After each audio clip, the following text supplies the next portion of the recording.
So you want me to stop it? No, you're fine. That's better. And then you're fine. When you talk, we don't hear it. Oh. Okay, Corey. All right. So, do you go by Venerable Kusala Dhamma, or do you Weli Madagama?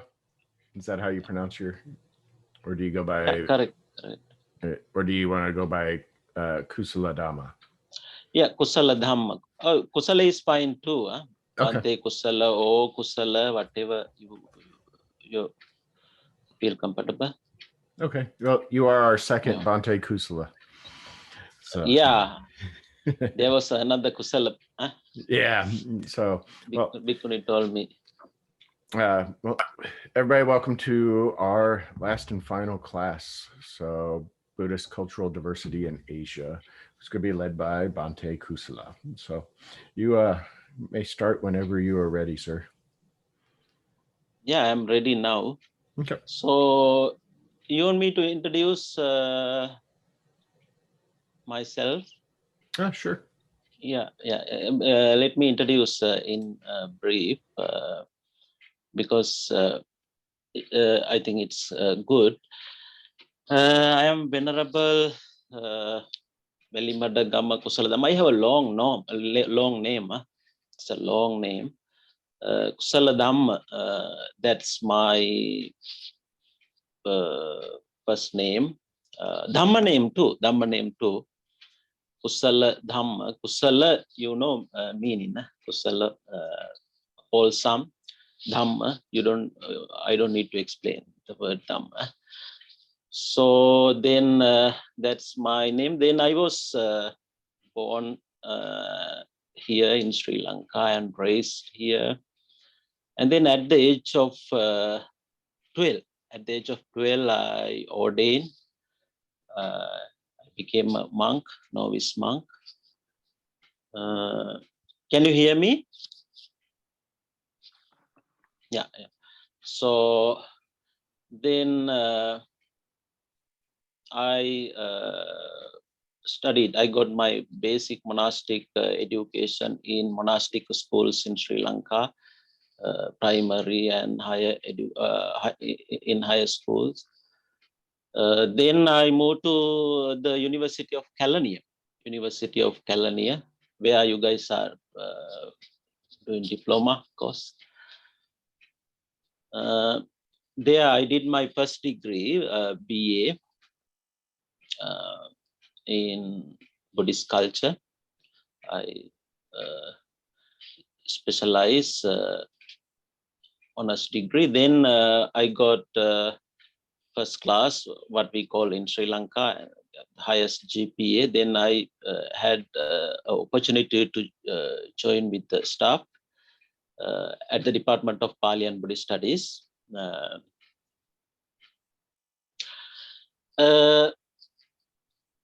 Then I have been teaching there for a long time. While I was teaching, I did my master and master of philosophy degree there at Kelaniya. Then I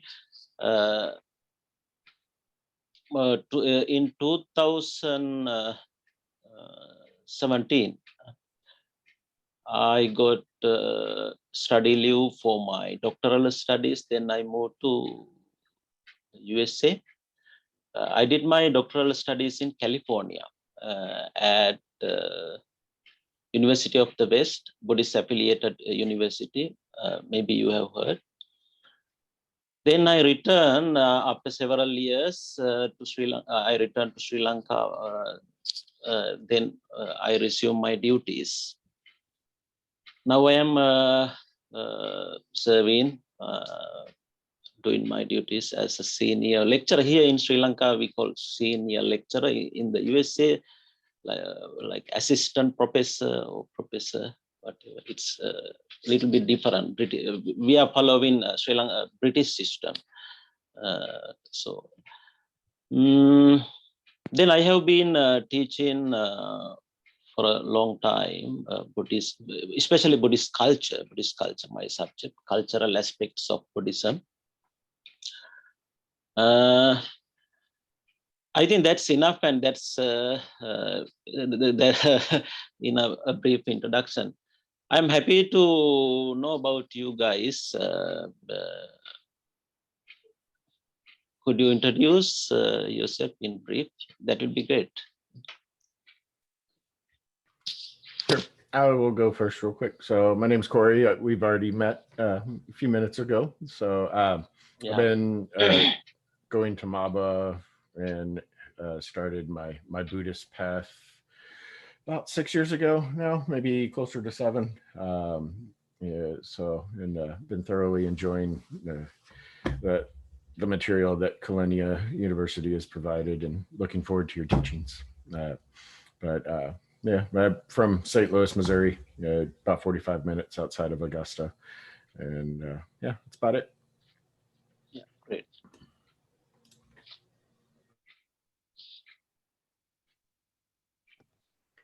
I will go next, and I will call name later, so we don't have to fight. Okay. I'm Vichuni Kongshi. Just talked to you just now, Pante, and staying here at Maba, Augusta. Thank you, and very happy to be in your class. Thank you. Sheri? I am Sheri Mcmillan. I started practicing about 30 years ago. I'm a teacher here at Maba. Mr. Jiru gave me certification several years ago. And I live in St. Louis in the park called University City. So I'm glad to meet you over Zoom. You too. And Francesca? Had to unmute me. Hello, I'm Francesca Williams. Hello. I've been attending Maba for a little over 10 years. Oh, long time. For me. It's not been a large portion of my life, but it's been quality of life. So I'm enjoying Buddhism a lot. I'm also a lay teacher at Maba, and these are helping my teaching, definitely these classes. I'm an editor, a writer, and I'm very happy to be here. I'm in Illinois. I'm about 70 minutes from Maba. So we come from all over the St. Louis area. And I keep bees at Maba for various things. Thank you. Thank you. You're welcome. Lee, you're up. Hello. Hello. Nice to meet you. Nice to meet you too. I also like Francesca. I've been going to Maba for about 10 years. Watched it develop and grow, new buildings, and just enjoyed going out there and always finding loving kindness. Everybody meets you with loving kindness. Mm-hmm.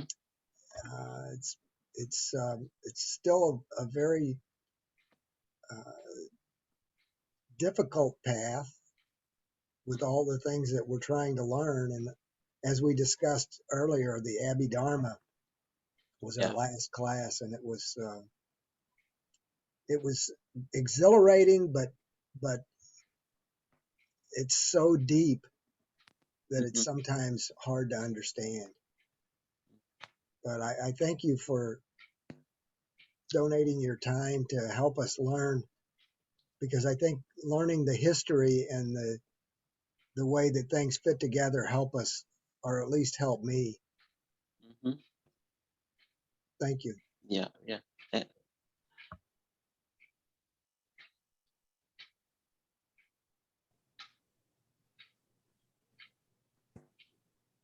Jeff? Hi, Bante. My name is Jeff. I am. I live in Union, Missouri. I've been coming to Maba for off and on for a handful of years. It's difficult to get there on Sundays when they have have the Sunday service because of my work schedule, but I've been there off and on for a few years. I'm really honored to be here in this class. I really appreciate everything that I've learned from the program and from all the teachings. So thank you very much. Lisa. Thank you, Bante. My name is Lisa Wong. I came from Chicago, so it's about like 6-7 hours drive from Maba. I'm more associated with, yes, I am more associated with the Maba because Master Jiro, he also has a temple in Chinatown, Chinatown Buddhist temple.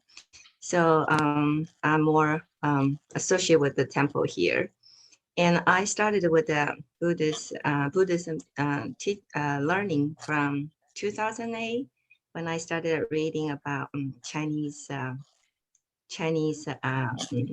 textures and Chinese writings from Master Yin Sun. Yeah, so and I really enjoy these classes here, and I look forward to learn a lot more from you this time. Thank you. Hopefully. You're welcome. Toshita. Teruan Saranai Swanganse. Teruan Saranai.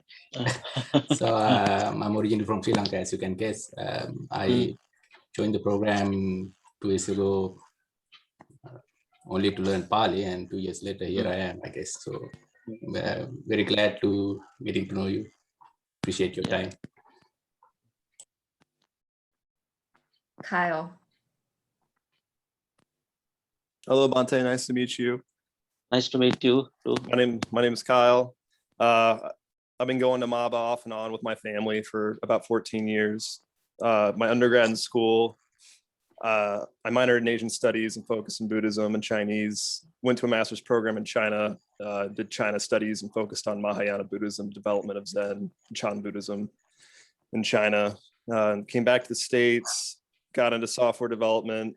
I've always been trying to find ways to stay involved with Buddhism, whether that's doing my own personal reading or getting involved in school to some degree, which is what led me to being involved with this program. Just always trying to gain, more insight and knowledge in the Buddhist path as much as I can.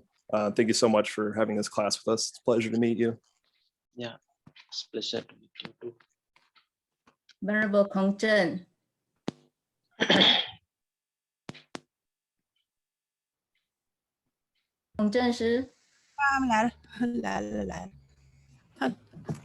Hello. Oh, hello. Hello, Pandi. My name is Kongzhen Shi. I'm from China. Right now I live in Chicago Temple. So Chicago, yeah. In Chicago. I'm become Buddhist now in 1989. Learn in here. I'm learn for this from this university. I just want to learn more because I have a bad English. I need to work hard to learn.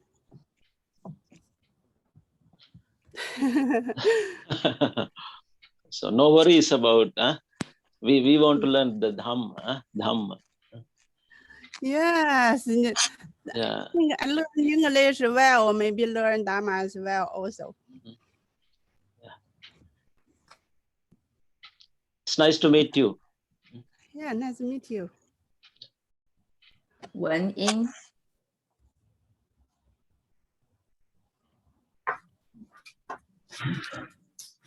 Hello, Manda. My name is Wen Ying. Hello. Yeah. English name is Wendy. Now I'm Wendy. in China. Yes.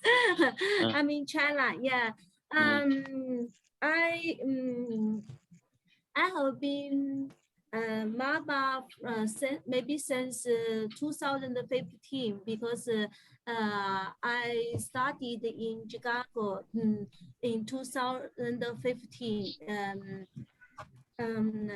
I am enjoying to learn Buddhism. I want to learn more from you. Thank you. Nice to meet you. You're welcome. Nice to meet you. Huh?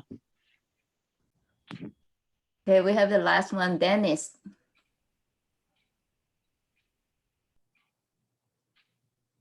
Dennis? Yeah, I'm trying to get my video on. What's going on here? Let me see here. Okay. Finally. Okay, good. Oh, Nice to meet you, nice to Bhante. meet you. Nice to meet you. My name's Dennis. I live east of St. Louis in Illinois. And I started the path about 5 years ago. And I'm very grateful I've been able to experience MABA. And again, grateful that this is part of my MABA experience. I appreciate very much your time and you sharing this with us. Thank you. Thank you. Okay, Bhante, these are all the students that are in the class now. Yeah, so. Yeah, let's start our class now. Huh? Yeah. Thank you. So let me share the syllabus first. I think you have already gone through syllabus. Though even though you have gone through the syllabus, let me introduce the syllabus in brief, because today is the first day. So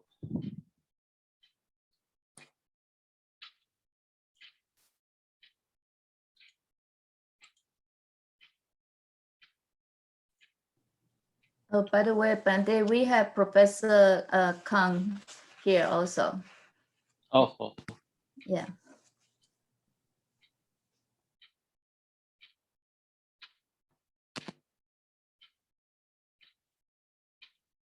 So can you now? I think I believe that you can see the syllabus I'm sharing the screen.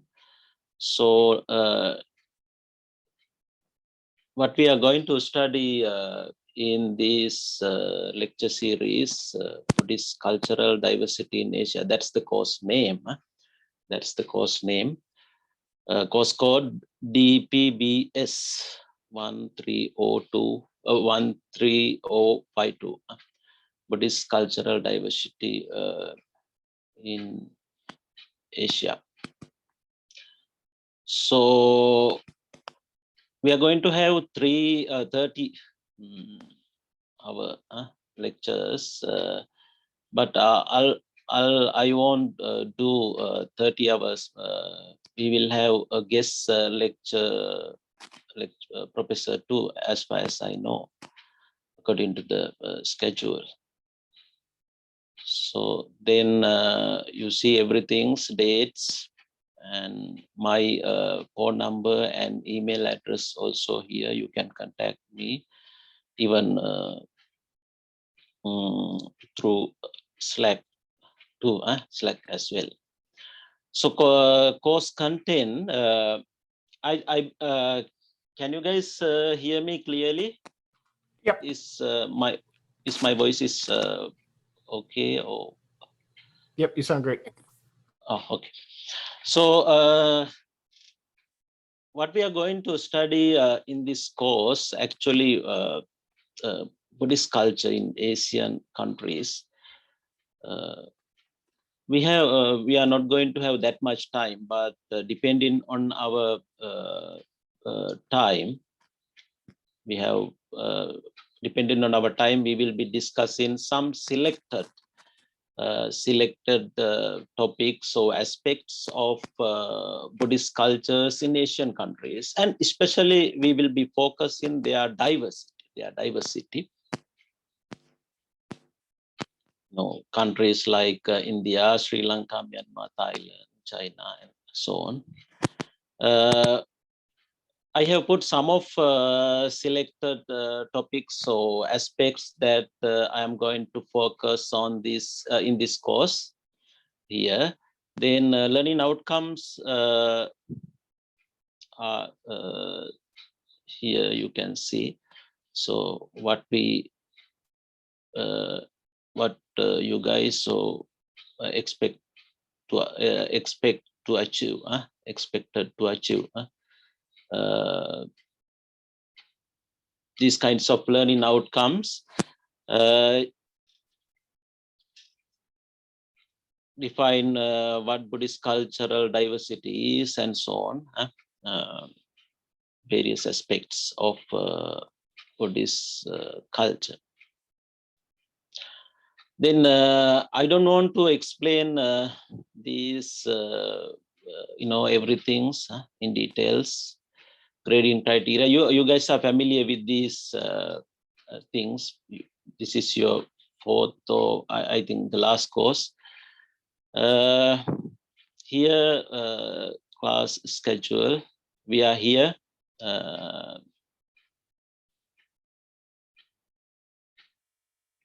So origin, today class, today topic, origin, development, expansion, and decline of Buddhism in India. Basically, today in our, today and tomorrow, according to Sri Lankan time, what I hope to discuss, especially Buddhist history in Asia. Buddhist history, it's a part of Buddhist culture. I'll be introducing, it's a broad topic, but I'll be introducing in brief Buddhist history from India to Southeast Asian countries, Central Asian countries, the whole Asia, where Buddhism had expanded. Then this is the schedule. And here I have put some recommended readings. Actually, there are more than those. Some of them from the booklet, from the University of California, or some of them were already there. I put some, I added some other books too. But you can find a lot in terms of Buddhist history, Buddhist culture, a lot of materials in the internet, and even a lot of books, research papers, articles, and so on. Then I here some of important websites. You can read and study Buddhism. You can use some especially materials through these websites free of charge, because it's they are Buddhist oriented websites. So you can use this website too.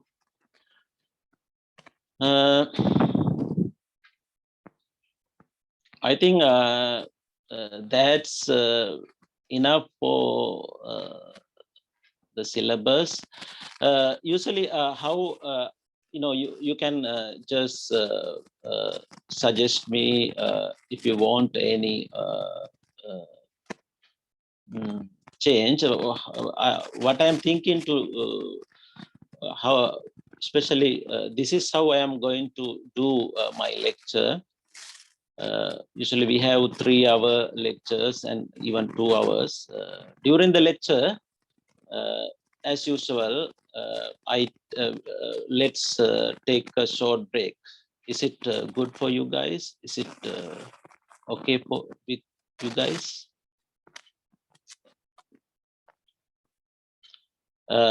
Maybe 10 to 15 minutes break after, we have 3 hours. Then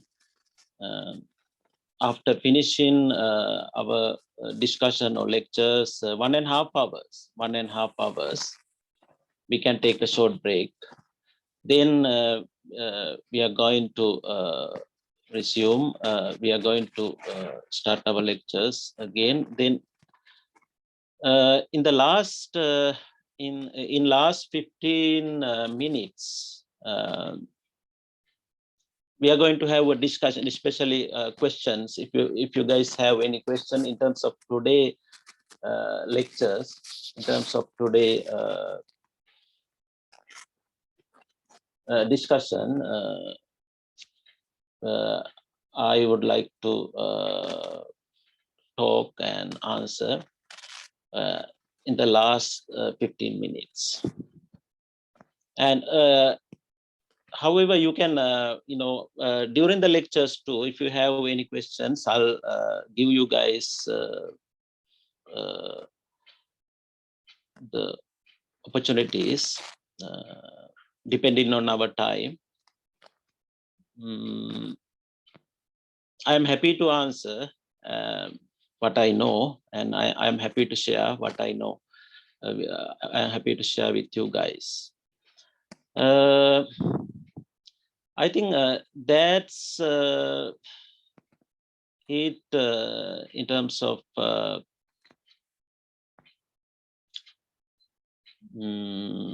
introduction to the course. Are there, if you guys have any question or concerns, it's you can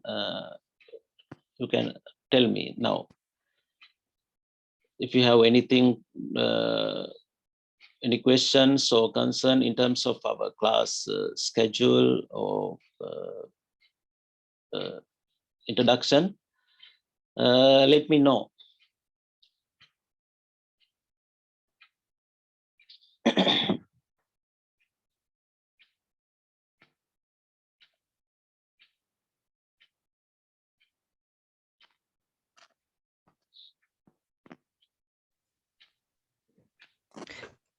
Bante, Yeah.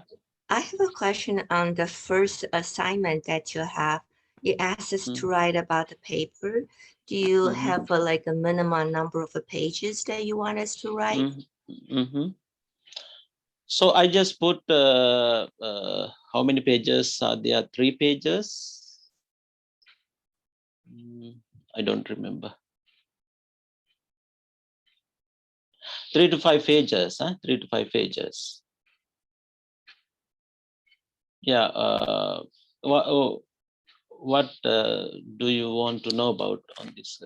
Could you repeat what you said? I think I already got the answer. You only want us to write about 3 to 5 pages long. Yeah, 3 to 5. I just put numbers because it should be limitation. It should be a limit. Huh? It should have a limit. That is why I just put 3 to 5 pages. Huh? No worries too much. Huh? No worries too much. Feel if you want to write more than 5 pages, it's feel free to write. Feel free to write. We just need. I just wanted to put page limitation. That is why I put 3 to 5. 3 to 5 pages. You got it? Yes, thank you. Is it clear? Is it clear? Yes, it's clear to me. Yeah. Thank you.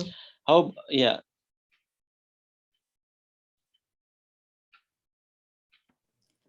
Bante, you mentioned about outline on the schedule. Do you want to write about outline? So we have to send it to you, or? Yeah. You done with your questions? Yes. Okay. So it's not necessary to send, but if you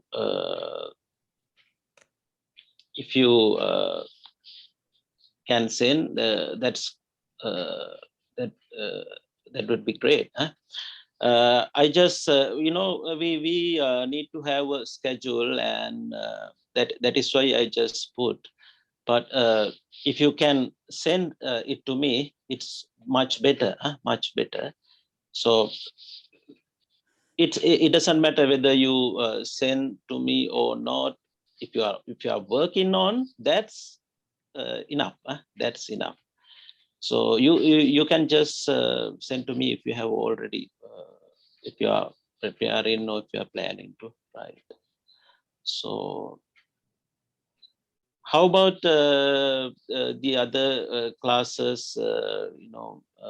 Have you written to assignments too in other classes to this kind of works? We wrote 2 assignments, but we don't have to do any outline. Yeah, that is why I just put here. So it's about arrangement and it's about time and schedule. So no worries. If you can write outlines, feel free to share with me. Otherwise, no worries. You can work on. Okay, thank you.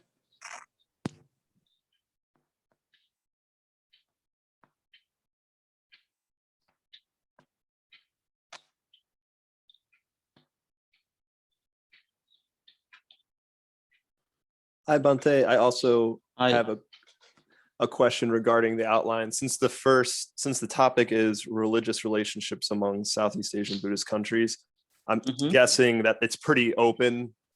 Yeah, as long as it falls within that range, it can be anything regarding that specific topic. I didn't know today if we were going to end up going through something in detail that we had to choose from. But as long as it's like in that umbrella, we can write about that, correct? Yeah. So I can just say something on this topic. We will have a discussion on Southeast Asian Buddhism too. Then it will be clear for you guys. It will be, everything will be clear. So what you have to write and collect information, especially in terms of Southeast Asian Buddhism, they had a religious relationship between each countries, especially, Theravada Buddhism is there. Basically, Theravada Buddhism has rooted in Southeast Asian countries. They have a relationship for a long times in the history and at present too. So between, for example, between Sri Lanka and Burma, Myanmar, or between Sri Lanka and Thailand. And this is how they try to preserve the tradition, try to preserve the tradition, try to continue the tradition, especially Theravada, in this geographical zone, Southeast Asia. Some scholars have already written books. For example, I have put Kanailal Hasra's books here. Kanailal, maybe Hasra.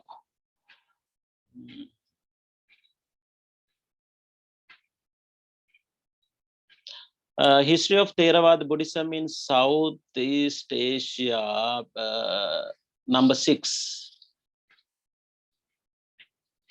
History of Theravada Buddhism in Southeast Asia. This book contains a lot of materials in terms of your assignment essay.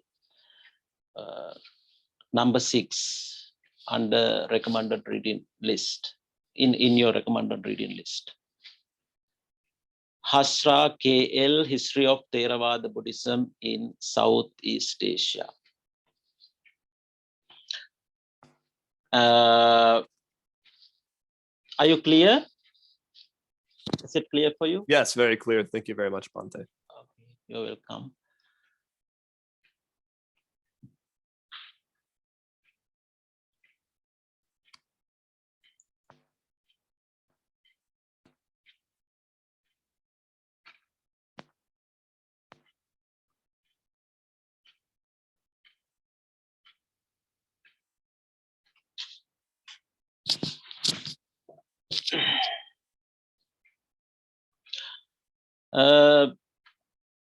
It seems to me that there's no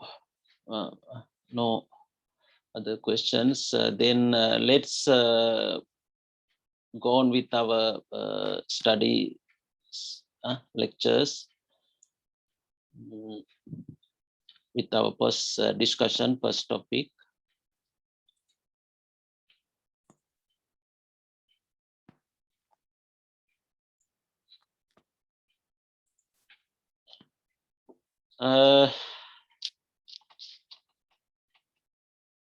This is going to be our first discussion in terms of this course.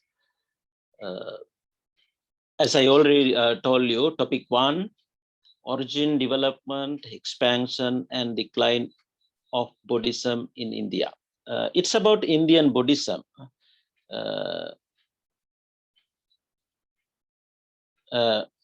Maybe you know Indian Buddhism very well, maybe a bit. Anyway, what I'm going to summarize the whole history of India in terms of Buddhism.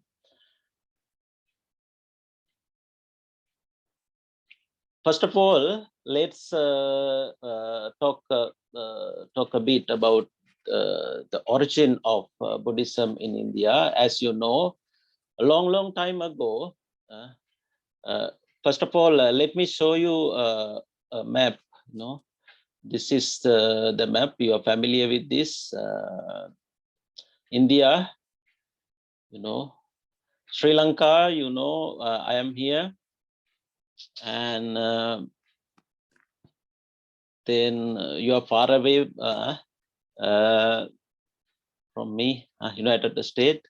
This is the map, India.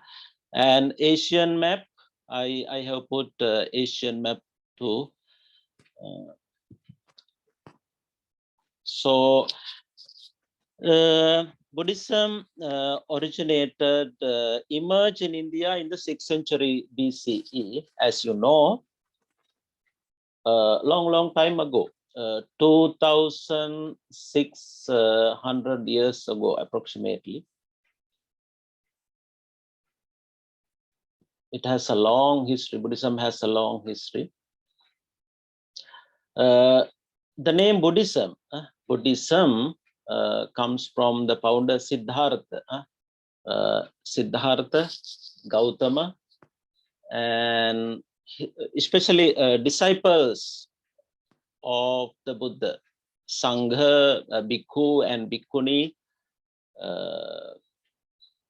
even lay community. They used to call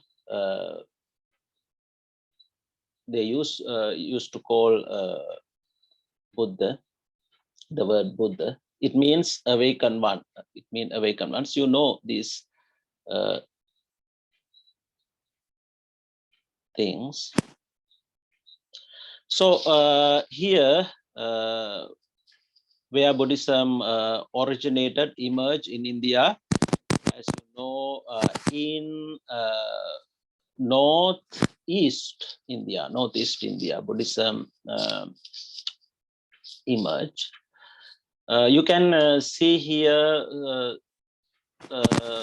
some of important places in terms of Buddhism, especially life of the Buddha, ancient name, old name. Here you see red color. Prince Siddhartha. Prince Siddhartha, he was born here in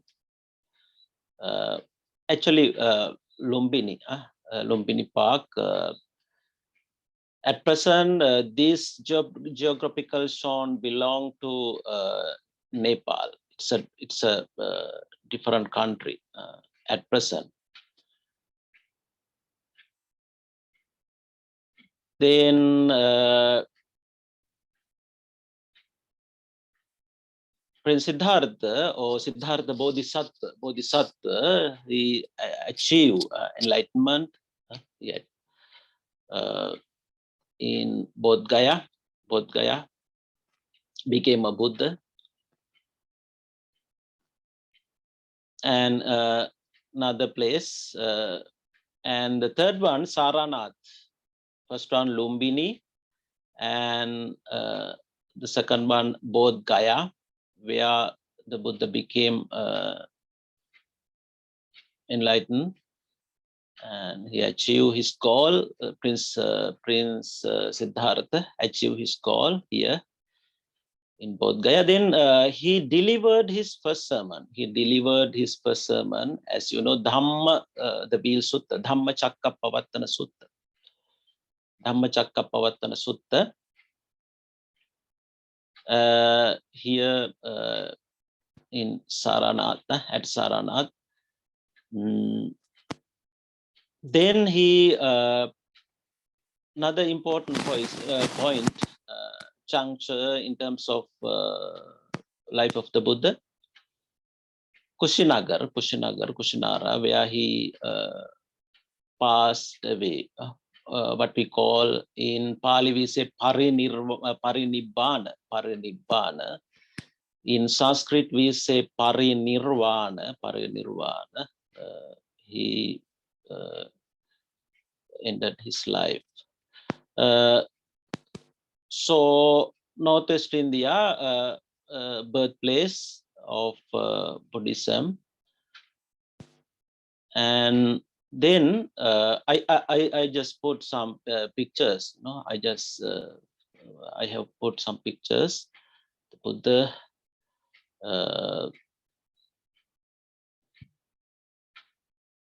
This is one of the oldest Buddha image. It's very old, more than 2,000 years. Gesture of concentration of the Buddha, what we call samadhi, mindfulness. It's from Sri Lanka, one of the Sri Lankan oldest city, what is called Anuradhapura.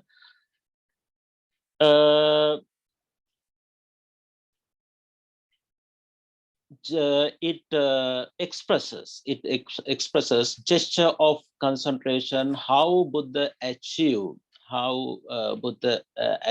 enlightenment, and its nature. And another picture. Okay, let's talk about the Buddha. And as I already told you, he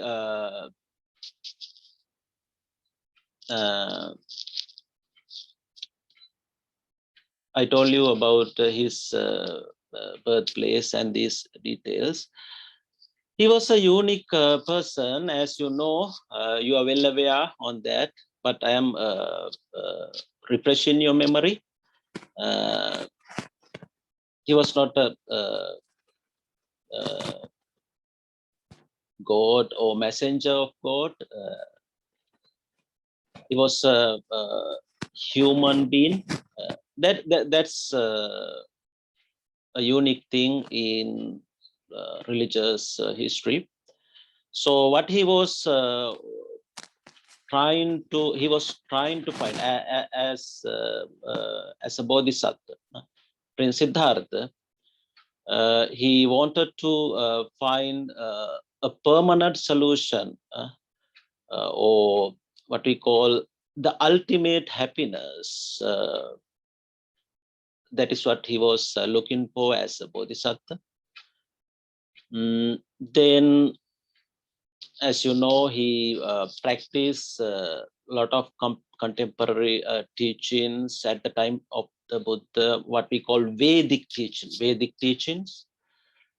Vedic Brahmins teachings. And they had meditation.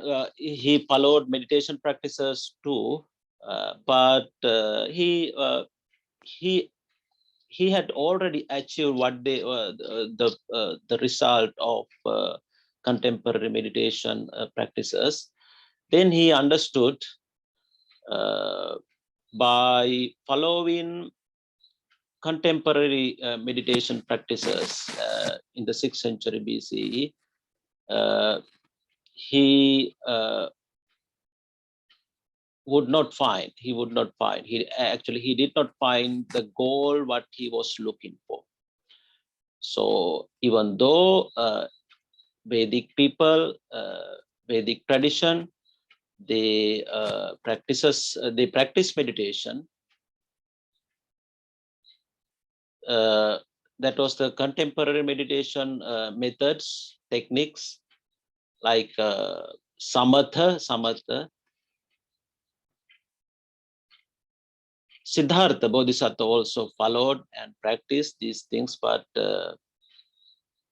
he never satisfied the ultimate or final goals of those meditation techniques or methods. Then he gave up, and he was trying to find something new, what he was looking for, the ultimate happiness. That is how he achieved enlightenment according to historical text. His achievement is called, as you see here, awakening, enlighten.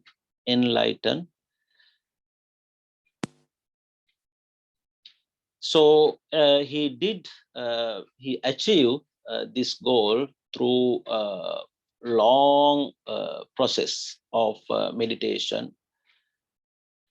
What we call, first of all, he practiced samatha meditation. Then he understood that that was useless to find out what he was looking for. Then he practiced. He developed what we call insight meditation or samatha meditation. Through samatha meditation, he could achieve his goal, what he was looking for. That is called Nibbana or Nirvana. So then he wanted to share what he had achieved. Then he shared this Dhamma with his former companions, friends, what is called Dhamma.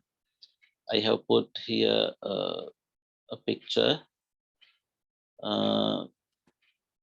Canonical text. So this is a brief overview of Buddhism, what he had discovered through insight meditation or through his process of enlightenment. It was a dynamic teaching. That is what wise people say and accept. It was a new teaching. And for example, in terms of religious freedom, Buddhism has a great place. Freedom of thought. Person has a lot of freedom to think. For example, kusala and akusala. These two terms, you guys are familiar with these two terms, kusala and akusala in Pali. Wholesome and unwholesome. So he gave freedom to person to decide what is kusala and what is akusala. So based on your feeling, based on wise people's ideas, based on the societies, the person can decide, is this kusala act or is this akusala act? Is this wholesome or unwholesome? Or maybe you know these two words, to punya and papa, merits and demerits. These two concepts, ethical concepts, are very important in Buddhism. Merits and demerits, and also kusala and akusala. Then what he uttered, always he told his follower to decide or determine themselves by thinking themselves And except, as I already told you,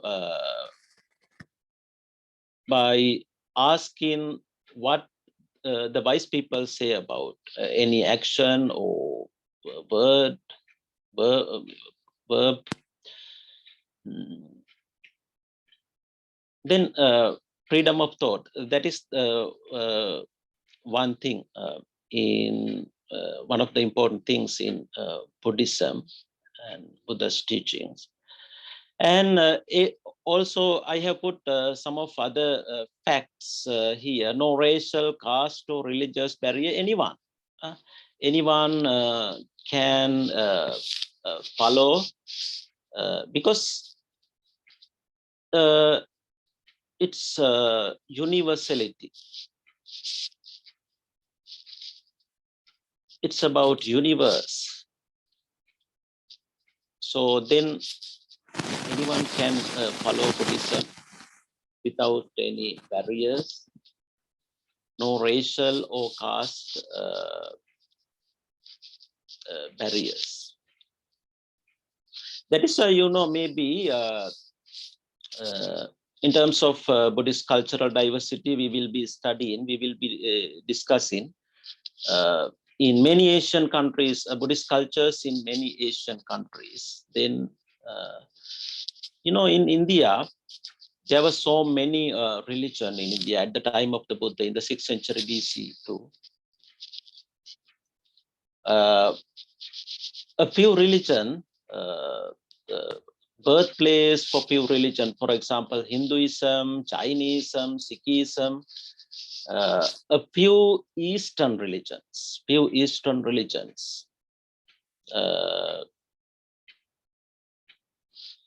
emerge in India, including Buddhism. Then basically mainly 4: Hinduism, Buddhism, Jainism, Sikhism. But think Buddhism is the religion which has gone out of India, spread out of India in many parts of Asia and even in many other parts in the world, especially in the past. In the past, other religions like Hinduism and Jainism, they have expanded to some extent too in Asian countries, but not that much, not like Buddhism. People embrace Buddhism, what I believe, because of this unique characteristics of Buddhism and its universality. Anyone can follow, anyone can practice. People can questions in terms of kusala and akusala, right and wrong, good and bad, what we call. And they have the freedom to think on that. And also the main teaching of the Buddha, the finding of the Bodhisattva, the Four Noble Truths and middle path in order to achieve enlightenment or Nibbana or liberation or whatever we call. The practitioner has to follow the middle path, what we call eightfold path, or Aryo Attangiko Maggo in Pali we say. It's a philosophy, realistic philosophy. Anyone can practice here, not hereafter, actually here in this lifetime. If someone can practice harder, if someone has dedication, he or she can achieve this goal. It's a unique in this world, in this lifetime.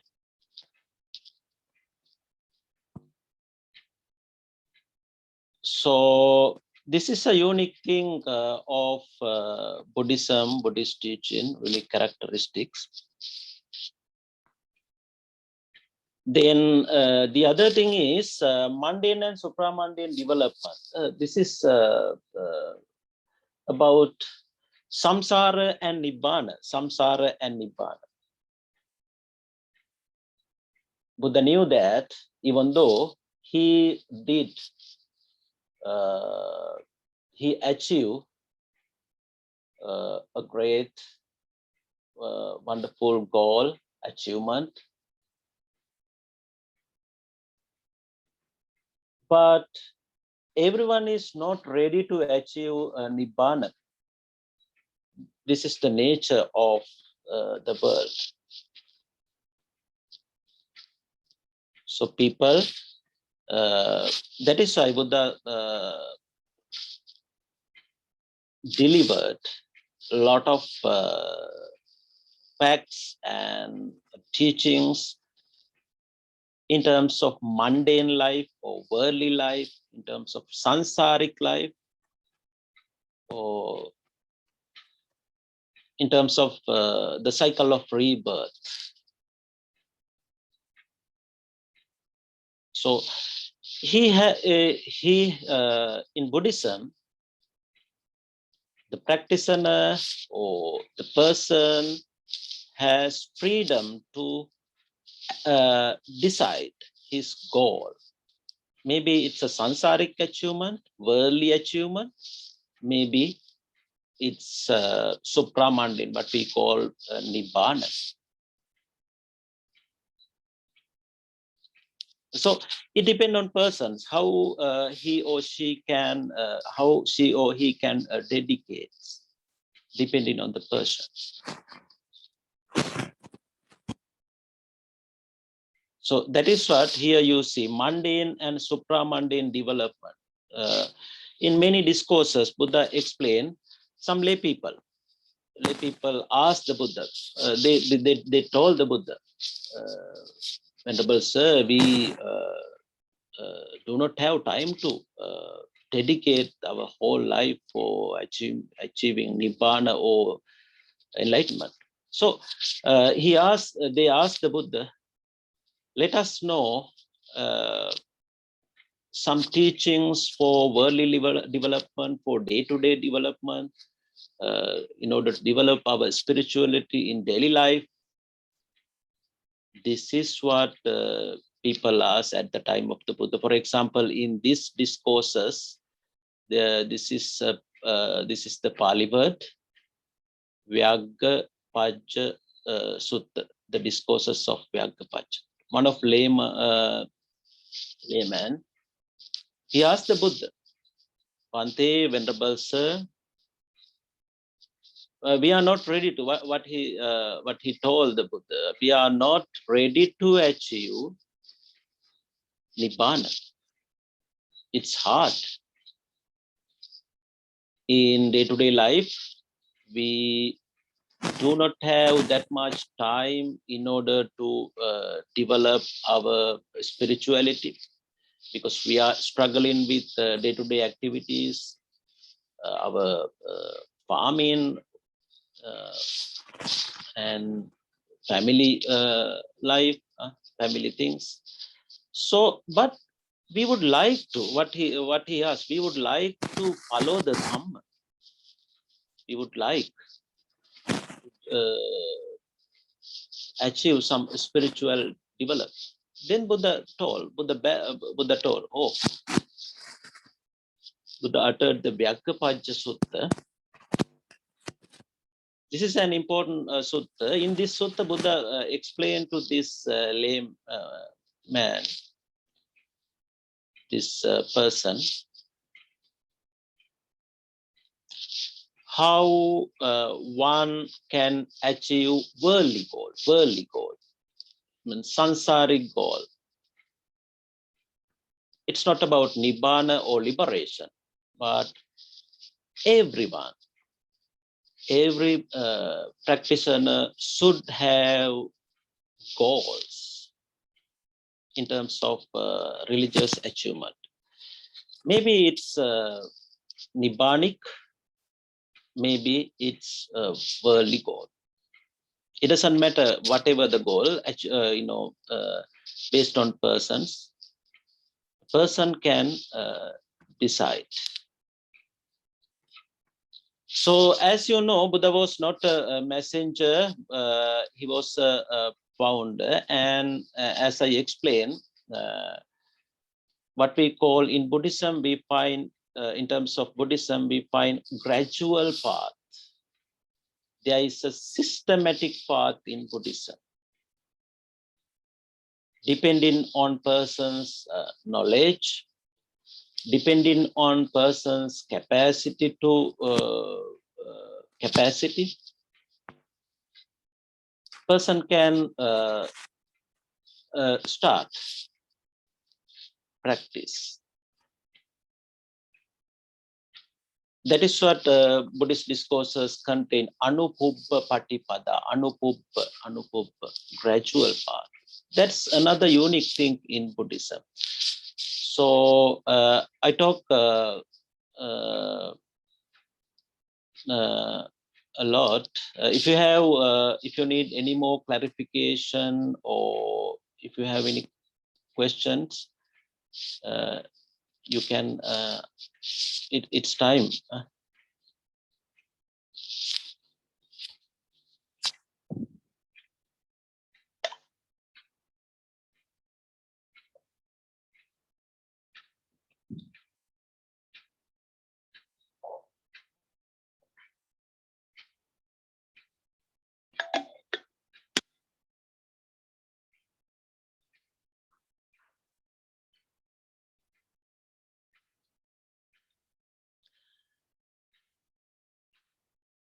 So I'm going to continue. Then Sangha, you know about triple jumps. Then Sangha is a part of them. Let's talk about Sangha. This is how Buddhism emerged and developed. Buddha started a community of community of Sangha, especially at the beginning. Bhikkhu and Bhikkhunis, Pali words. In Sanskrit, we say Bhikshu and Bhikshuni, Bhikshu and Bhikshuni.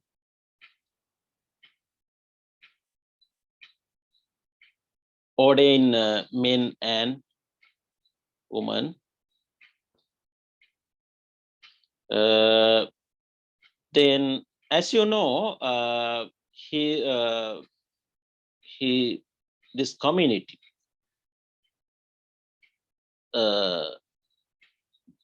started with 5 monks.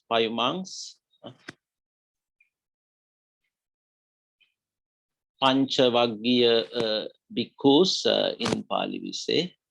Then it increases up to 60. Everyone, you know, especially these 5 monks, first 5 monks, I have put here a picture, you can see. They were old. This is just an imagination. Painters imagination. So what we can see look like all people, because they were former companion of the Buddha, friends. They work hard together for a long time, but they did not achieve the goal what they were looking for. Then finally Prince Siddhartha Bodhisattva decided to decided to change his path, what we call middle path. Actually, they were practicing what we call hard, difficult ascetic practices. self-mortification. In English, we say self-mortification. Limiting foods, limiting, other things. But Prince Siddhartha Bodhisattva, he had understood that that was not the path. Then he changed his path. But when he achieved, at that time, they were all people, 5 ascetics, first, 5 monks, Panchavagya Bhikkhu. But later on, some other young people, especially when we talk about Buddha's first disciples,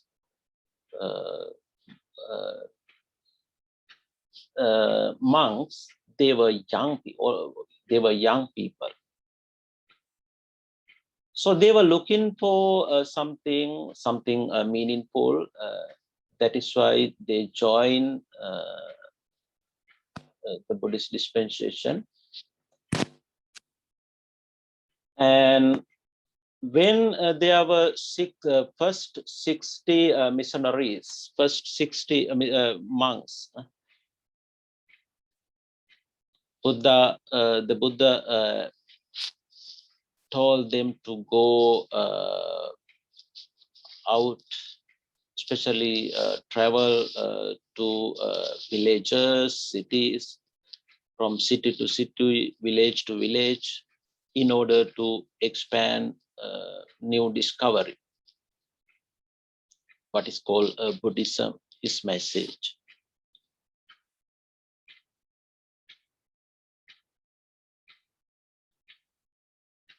So they did a good job. I have put pictures here, just paintings.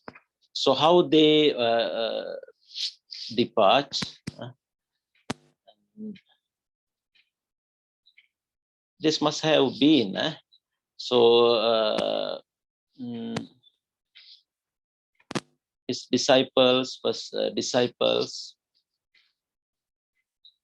they are starting their journey to spread Buddhism throughout India in the 6th century BCE. They are living.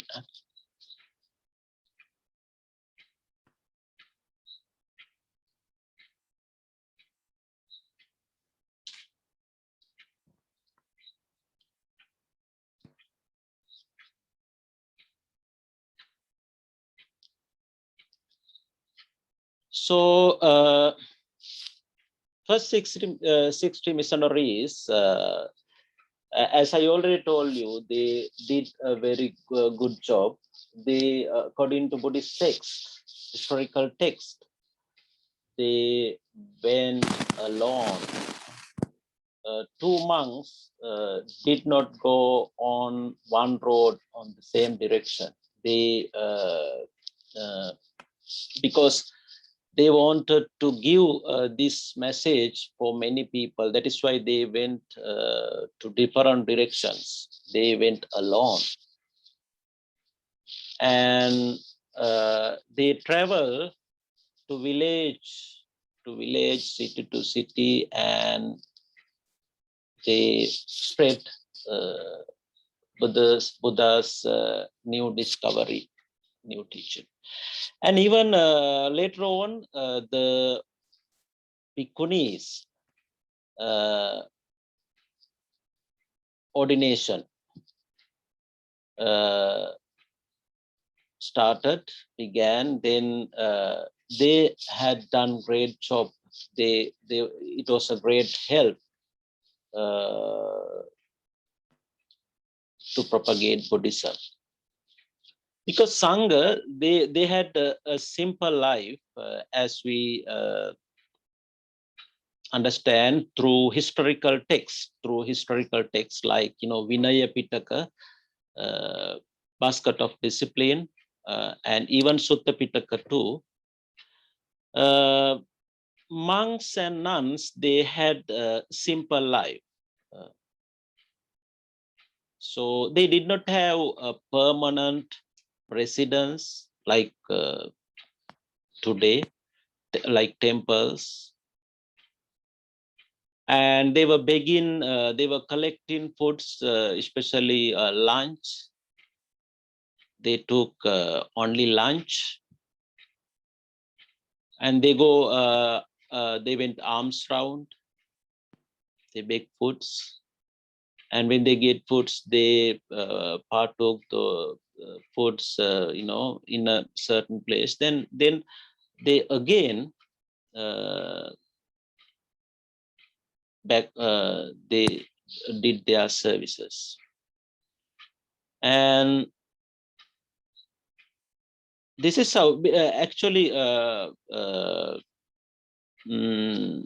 because of Buddhist community, when I talk Buddhist community, monks, not only monks and nuns, but lay community, they had help in many ways by supporting, because Sangha has to depend on lay community according to historical sources, because they were not earning monies, or the Sangha monastic communities, they were not cultivate or farm especially for basic requisites,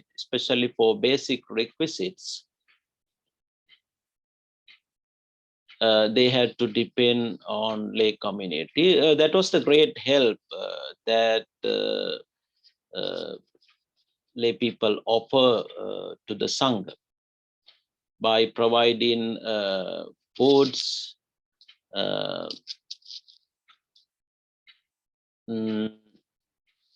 robes,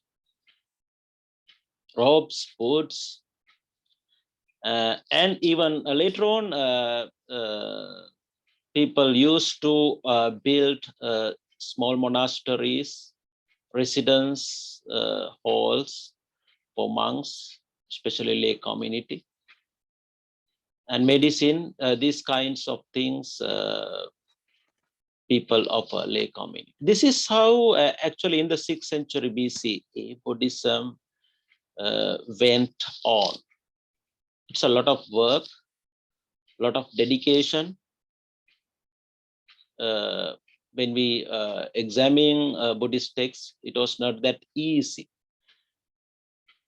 But monks, nuns, and even lay people, they work harder in order to propagate, spread Buddha's message, especially in India, because according to Buddhist texts, maybe there were a lot of religious views. I just told you guys at the beginning, there were only three other religions like Hinduism, Jainism, and Sikhism. But at the time of the Buddha, more than those. According to one of Buddha's discourses, like what we call Brahmajala Sutta, the discourses of Brahmajala net, there were 62 religious views, opinions at the time of the Buddha, cults. So there were a lot of religious beliefs at the time of the Buddha. But what happened when the Buddha passed away? Buddhism had spread in many areas in India. It's a huge country. In many areas, it had become a main religions of teachings in India when the Buddha passed away. Why? Even Buddha and monks, nuns, lay community, they work harder in order to propagate this important message, this unique teaching. They shared So this is how Buddhism became one of major Indian religion in the 6th century BC. I'm just talking from the origin to what I am discussing here. I want to summarize again what I have talked up to now. So the important juncture point in the history of Indian Buddhism, that is what I am discussing, because depending on our time. First of all, we just talk about Buddha, Dhamma, and Sangha, their role, how they have acted and dedicated their lives for Buddhism. That is what, and the uniqueness of Buddhist teaching when compared with other world religions.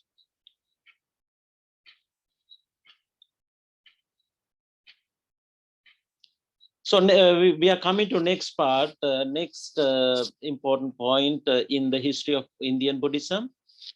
You can see the next topic, the first Buddhist Council, That's next important juncture in the history of Indian Buddhism. So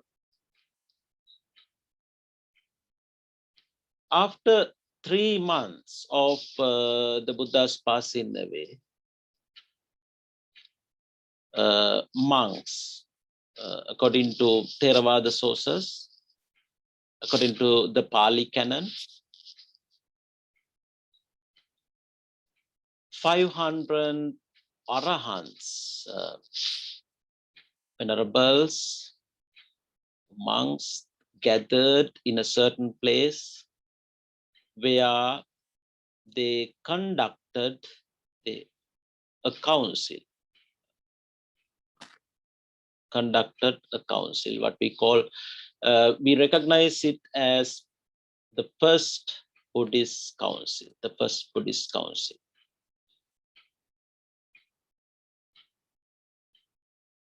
This is just an imagination, a picture, what I have put. This council, it's important in terms of Indian Buddhism. It conducted at the city of Rajagaha in India. That's the old name. 500, as I already told you, 500 monks, 500 arahants. According to Theravada tradition, 500 arahants, they conducted this council. What they did in this council, first Buddhist council gathering. Now, no more Buddha. Buddha had already passed away 3 months ago. So then what is going to happen? Buddhism and Buddhist dispensation, Buddhist community. That is what they were discussing. It's about future. It's about continuation of Buddhism. And what they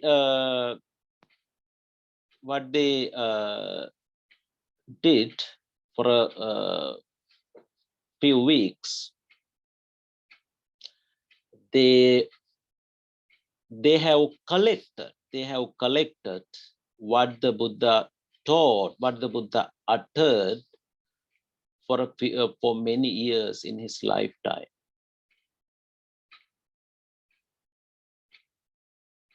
The teachings of the Buddha, discourses of the Buddha, and other Vinaya rules and other important things, everything they gathered, they collected in this council. And then they classified the teaching of the Buddha, discourses, depending on their size, depending on their contents. And what they did, they wanted to preserve the teaching of the Buddha, and they entrusted each part of, then they categorize actually. First of all, they collected the whole teachings of the Buddha, what the Buddha uttered in his lifetime, with the help of Venerable Ananda, chief attendant of the Buddha. Then after collecting, they categorize, classified, and then each category they entrusted to each group of monks. There was a leader of every group of monks, and they entrusted each part of Dhamma discourses to each group of monks in order to continue, in order to preserve. We don't, we have to remember this happened 2,600 years ago, for a long time ago. So at that time, no text. So monks, lay monastic community, they recited and they remembered. Everything is in memory, human memory. So that is how, you know, at present we are talking about mind development, the Four Noble Truth, and teachings of the Buddha for mundane development or supramundane development. If these monks, these arahants, if they had not preserved this teaching, maybe we would not have Buddhism today. That is how they dedicated.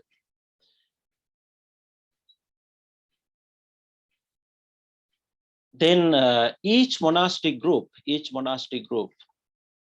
leading preserve each section of discourses or Vinaya. Then this is the turning point, one of the important juncture in the Buddhist history, the Buddhist canon. The concept of canon and canon started from this council,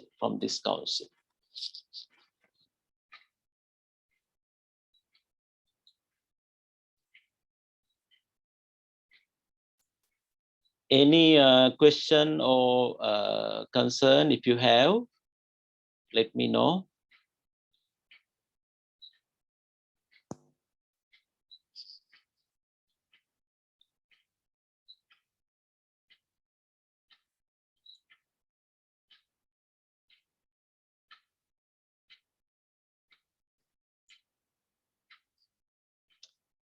So next we are coming to the next important juncture, what is called the Second Buddhist Council. The Second Buddhist Council.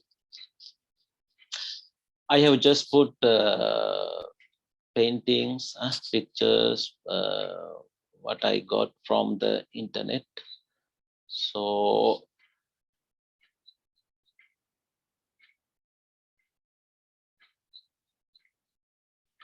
this council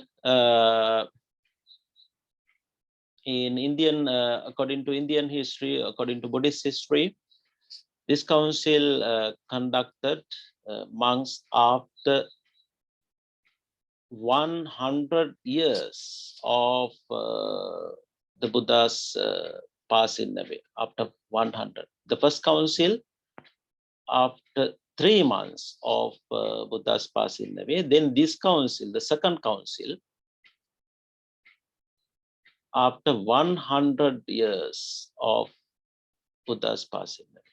Because even though monks were preserving the teachings of the Buddha, by this time, after 100 years of Buddha's passing away,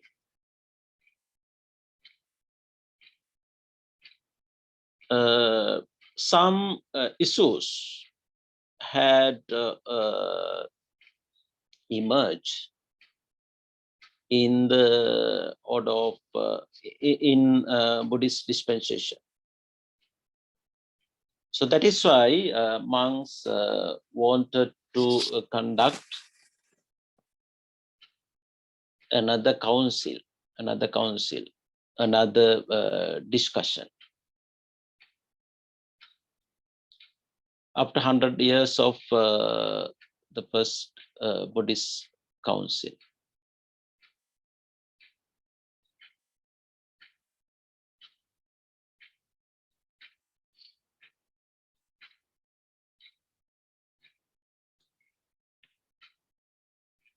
(386 BCE). 386 BCE. This council was held. Actually, at that time, a lot of issues were going on among the Sangha, among the monastic community.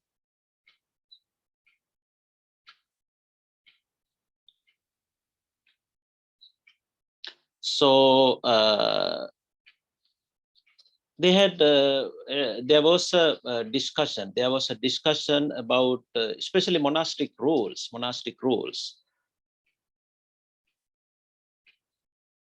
They had a discussion. They had different opinions on monastic rules after 100 years of Buddha's passing away among the Sangha. Then they had discussion, but they couldn't resolve these issues. They couldn't resolve this issue.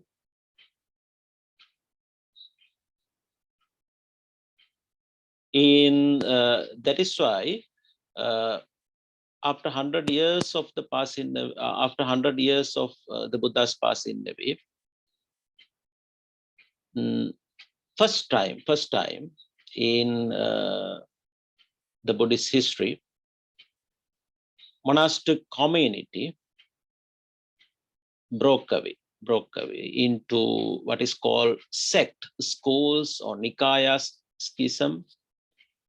First big schism. Based on monastic rules, some issues.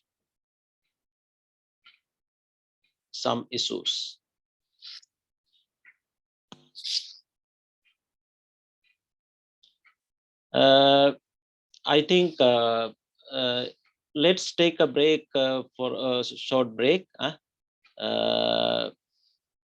Then 10 minutes. Then continue with our discussion. Sounds good. Yeah.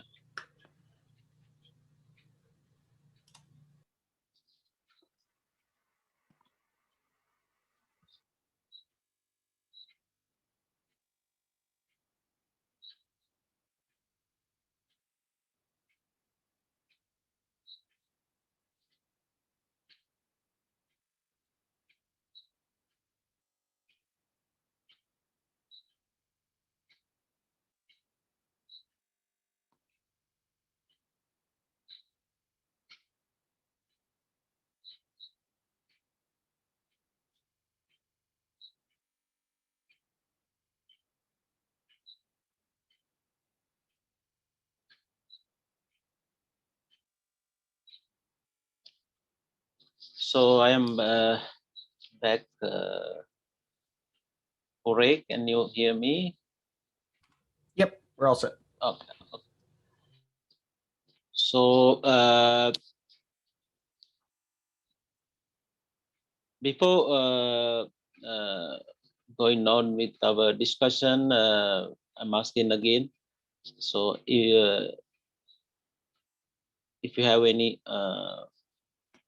thing to clarify, or if you have any concern, I am happy to answer.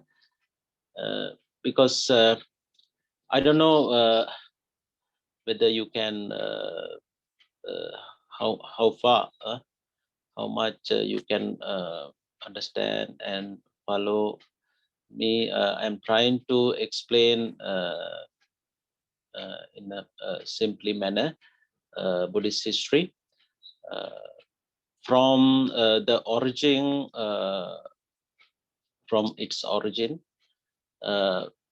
Some of the important junctures of Indian Buddhism.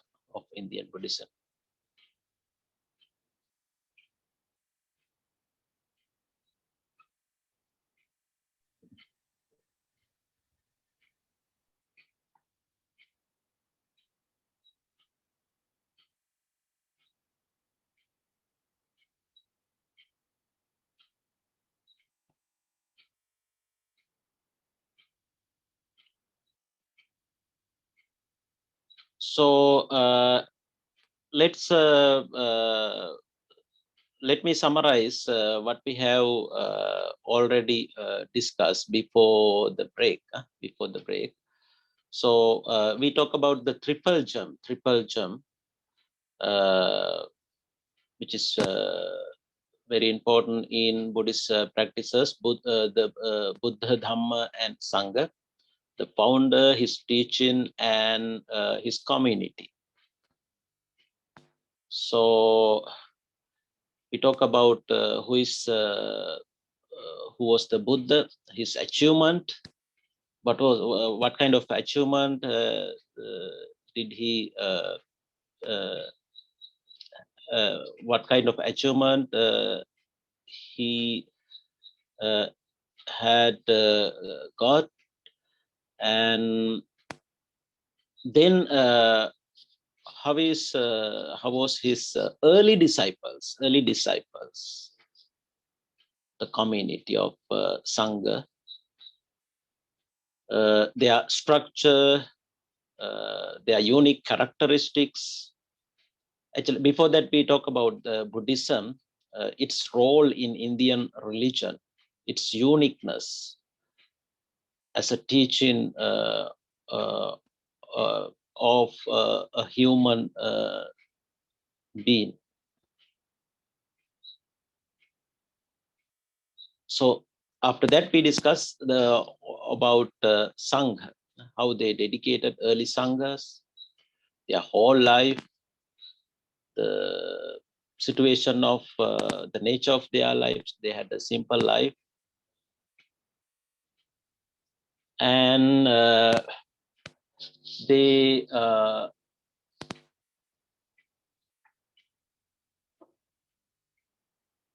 how they did a great service in order to propagate Buddhism in India.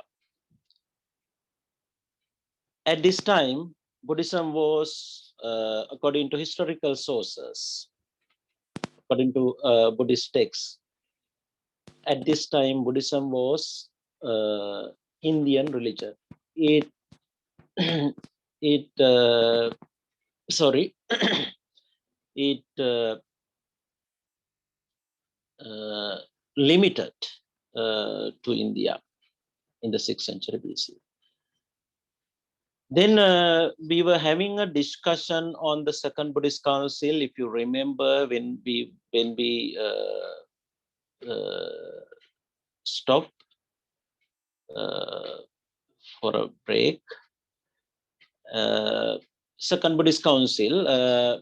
This is an important juncture because first time in the Buddhist history, for 100 years of the Buddha's passing away, there were no schism or group of monks, what we call Nikayas, sects, schools in Buddhism. But after 100 years of the Buddha's passing away, early Sangha, they broke away into, according to historical sources, 18 Nikayas, 18 groups or schools based on Vinaya issues, based on monastic rules. They have different opinions, and they argued, they debated, but they couldn't solve problems. They did not have agreement on those issues. Finally, they broke away after 100 years of Buddha's passing away. Then, later on,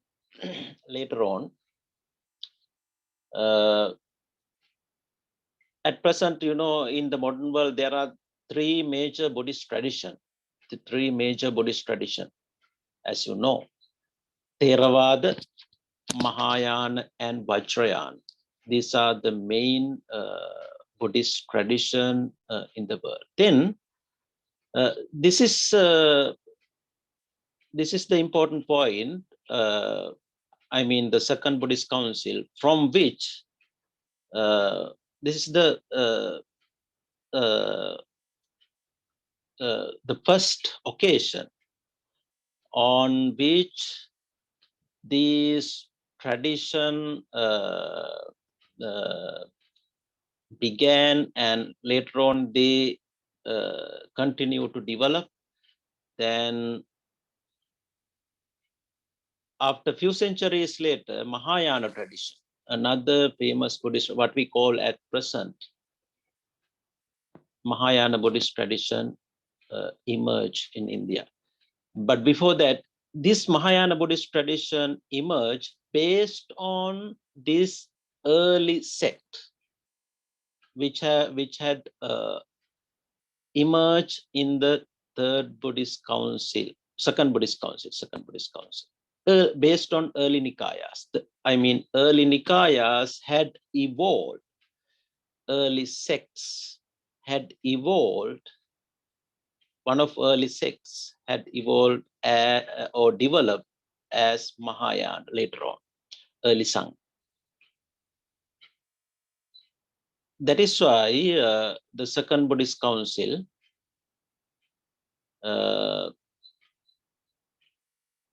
is important in the history of Buddhism. First time, 100 years of Buddha's passing away, Buddhist Sangha, the community of monks and nuns, they broke away into several groups, what we call Nikayas or schisms. One of these groups evolved later on as Mahayana, the second Buddhist tradition, later on, not at this time. That is what scholars say. Then Mahayana and Hinayana. So next, according to Theravada history, or in general, according to Buddhist history, Third Buddhist Council is very important juncture. It was held in India. To these three councils held in India. In, as you see, 2500 BCE.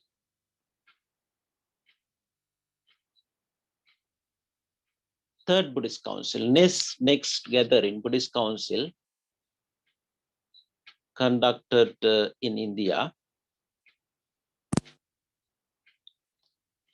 So actually, this council also important part of Buddhist history. Maybe you have heard about this Emperor Ashoka. There is a Indian Emperor Ashoka. He patronized, he supported to this council, and early Sangha, they organized this council because when the community of Sangha continued, they had arose, some issues had arose again after one century, 1 or 2 century of Buddhist history. That is why usually we say in the 3rd century BCE, in the 3rd century BCE.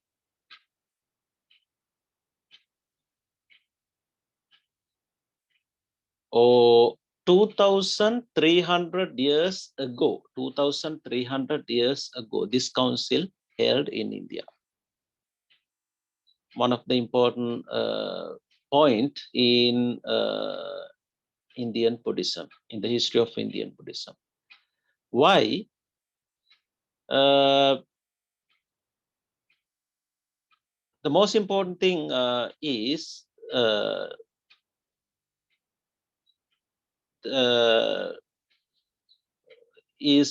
Buddhism. Actually, Buddhism went out of India as a result of this Buddhist council. That's the most important thing in terms of this council.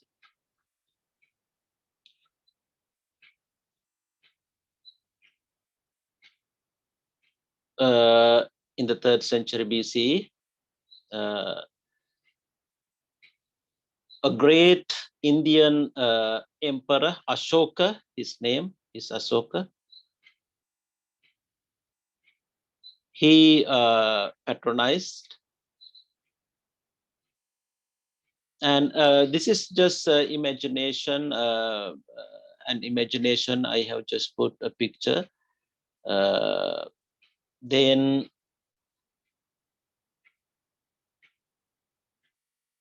actually Theravada monks, they wanted to preserve the pure original Buddhism again.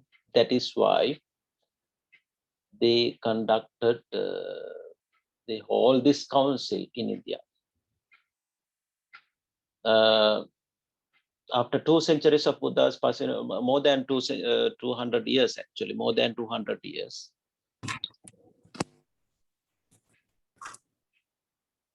So,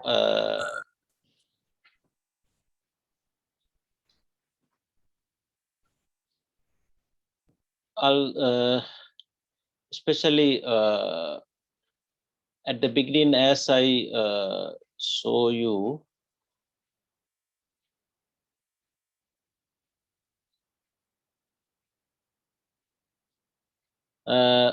Buddhism was here. Actually, Buddhism was here in India by the 3rd century BCE. After 200 years of the Buddha's passing away, Buddhism had limited to India. It was Indian religion. But after this council, the 3rd century BCE, Buddhism went out of India. After this council, missionaries, group of monks, sent to Asian country, neighboring countries. Emperor Ashoka, 9 groups, missionary groups, to 9 geographical zones, countries. As a result, missionaries came to Sri Lanka. Here you see like countries Sri Lanka, and many of them in India too, according to scholars. Then modern Thailand and Burma and to these countries, these geographical zone too, these missionaries have gone. That is how in the 3rd century BCE, as a result of the Third Buddhist Council, Buddhism became a world religion, Until that, it was limited to India. For a 2.5 century like that, more than 2 centuries. From the Enlightenment, Buddhism had limited to India. But from the 3rd century onward, at first, as a result of Third Buddhist Council, Buddhism went out of India. Missionaries went. So that is how Sri Lanka became a Buddhist country. And in the 3rd century BC. Even this part, Southeast Asian countries today, Thailand, Cambodia, Myanmar, these areas, in ancient time, the name is different. It's called Swarna Bhumi. These missionaries have gone to this geographical zone too, first time in Buddhist history.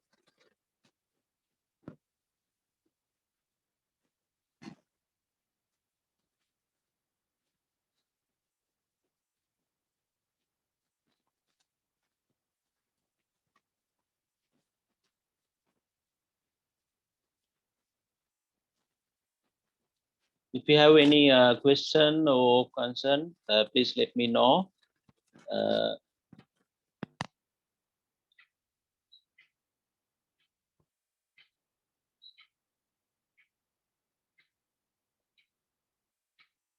So this is what we have to understand why this council is important. It's in terms of the expansion of Buddhism.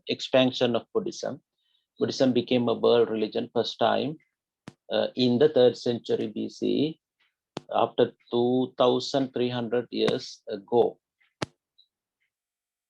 when Buddhism spread to Southeast Asian countries. Then next juncture,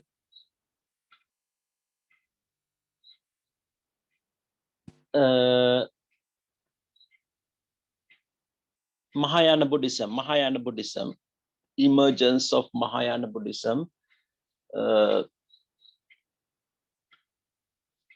It happened as in the 1st century CE. In India.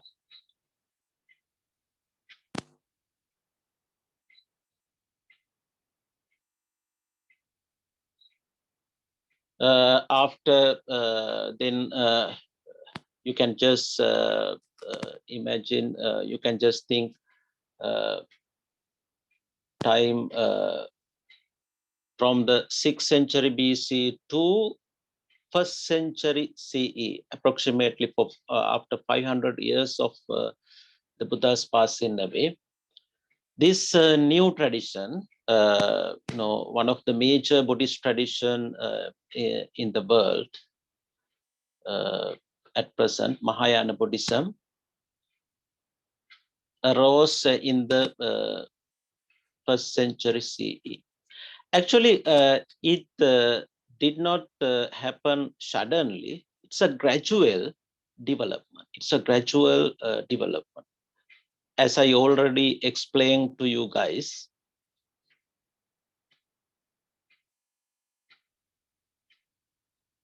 In the second Buddhist council, what happened? After 100 years of the Buddha's passing away, original Sangha, early Sangha, they broke away into many groups, Nikayas, schism. According to sources, into 18 sources. Then there was a early sect which is called Mahasangika, great community. It's called great community. One of early group of Sangha. A great community, Mahasangika. They evolved, they developed for centuries. And the Mahayana Buddhism developed, evolved based on this Mahasangika tradition, which broke away from in the 2nd century BCE, after 100 years of the Buddha's passing. One of group of Sangha, they evolved as Mahayana according to scholars. And by that time, they have different views, and they have produced a lot of, they had a lot of new developments in terms of Buddhist spiritual path, in terms of Buddhist rituals. They have developed a lot.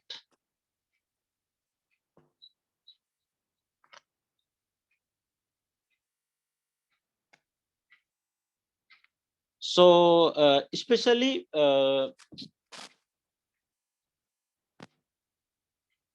maybe you have heard this tradition possess a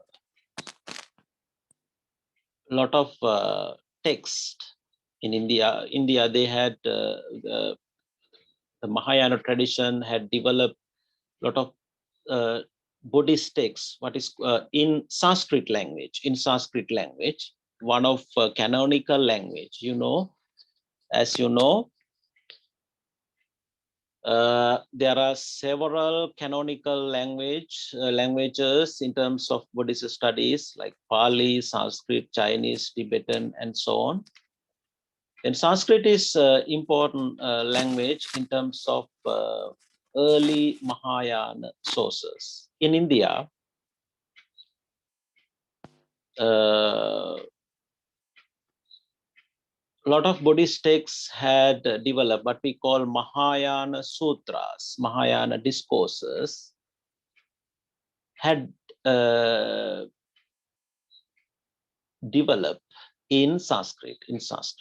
That is how Mahayana Buddhism came up and as a great tradition, popular tradition.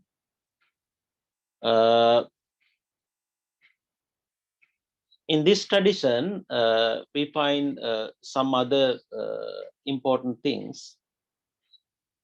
So, in terms of differences, what we call early Sangha from Theravada or Staviravada Sangha, the early Sangha between Theravada and Mahayana, when we talk about, in terms of goals, spiritual achievement, it's same, enlightenment, both Nikayas, both traditions.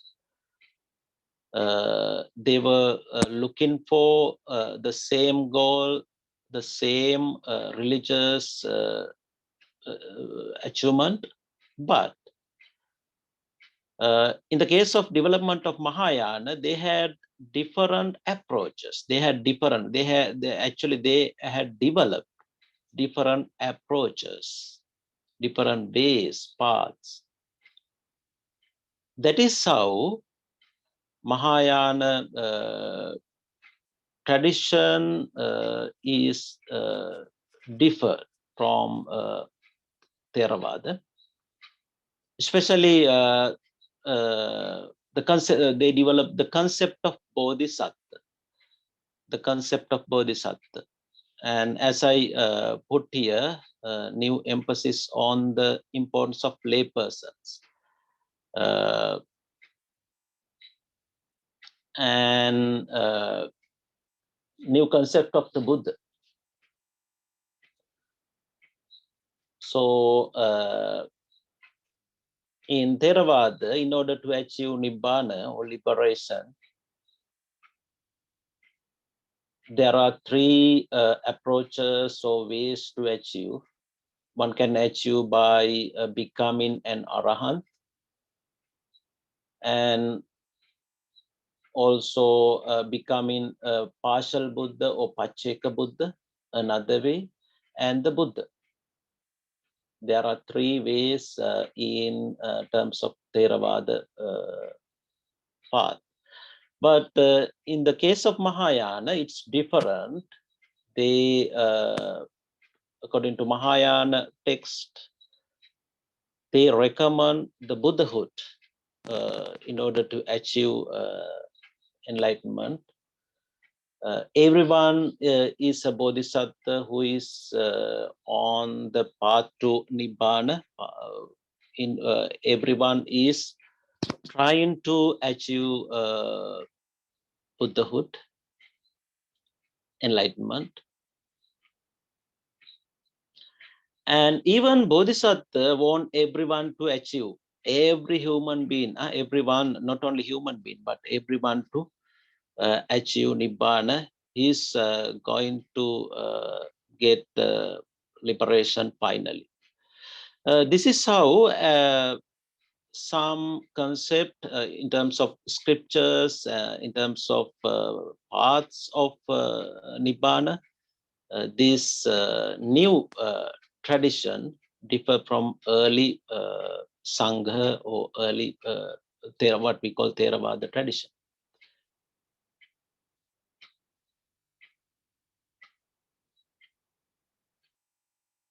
So we will be talking more on this tradition in coming in the future in our next lecture, when we talk about South, especially Central and East Asian Buddhism. We will be talking on this more.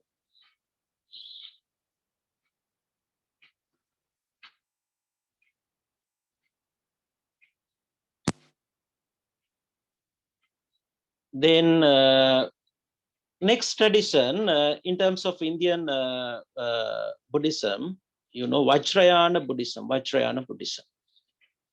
As I already told you at the beginning, there are three major Buddhist traditions in the world, even in Asia. That is how we find cultural diversity, what is called cultural diversity. Even though Buddhism it's a one religion or philosophy or dhamma, it has diversity, diverse practices, rituals, or traditions. So this is what we talk in this lecture series too. Vacharyana Buddhism. Third Buddhist tradition in the modern world. Actually, at the beginning or in ancient India, this was not the name.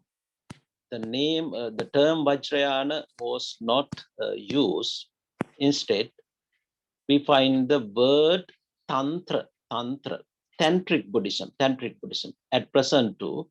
But nowadays, at present, the popular name is Vacharyana Buddhism. Vacharyana Buddhism.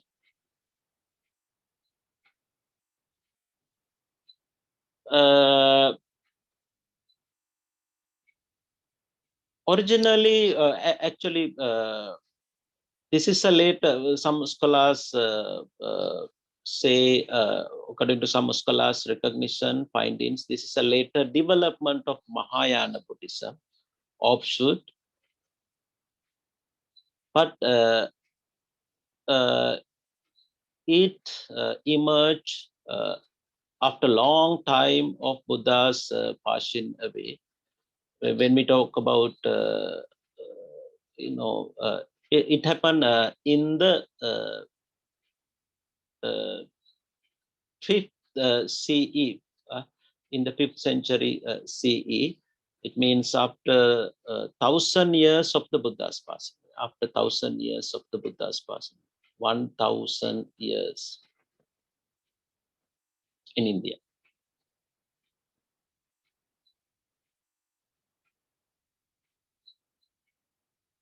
So this tradition is, in terms of its philosophy, in terms of its achievement, it's same as Mahayana and Theravada, but as we discuss in terms of Mahayana too, they have developed different approaches in order to develop spirituality.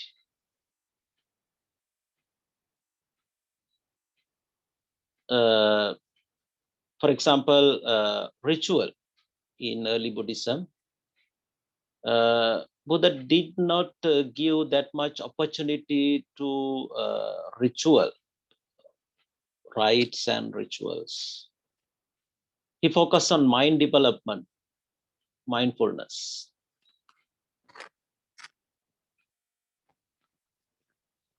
But what happened later on in Mahayana and Theravada tradition?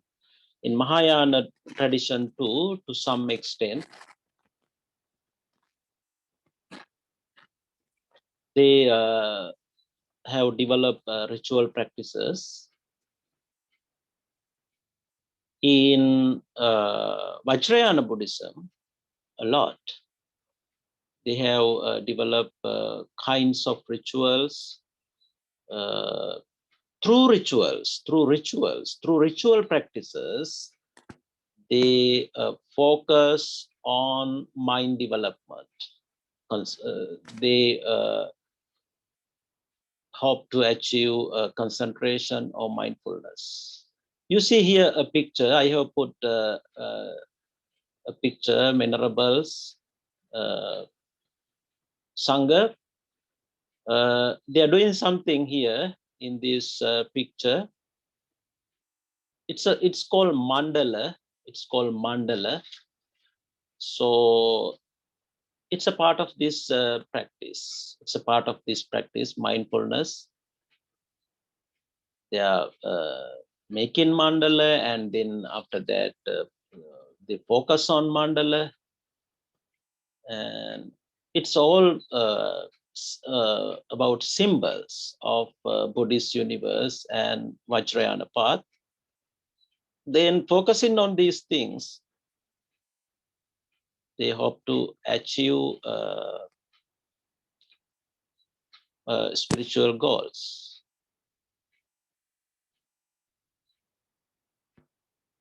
So this is the third Buddhist tradition in Indian, and next important juncture. So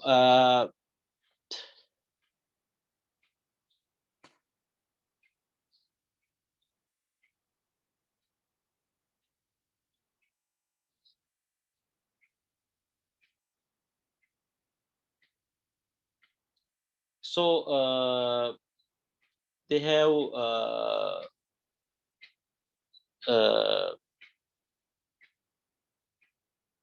developed a lot of chantings, as I already told you, in terms of rituals. They have developed chantings, and in terms of its fundamentals and religious goals, it's not different from Mahayana. They follow Mahayana philosophical path, but they have changed the approaches in order to achieve enlightenment. And nowadays, maybe you are aware, it's not in India, but now basically Vacharyana Buddhism as Theravada and Mahayana. It has rooted in Asian countries, especially northern part, like Tibet, Mongolia, even some South Asian countries like Bhutan and Nepal. This tradition, people practice this tradition.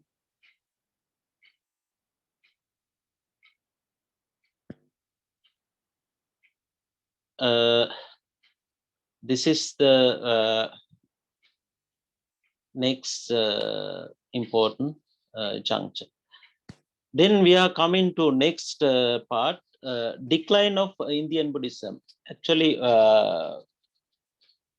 origin of Vajrayana Buddhism or Tantric Buddhism is important juncture. After that, what happened in India? Indian Buddhism gradually declined. Now, as you see here, I have just put a picture. Ruins, a lot of ruins are there. Buddhism disappeared.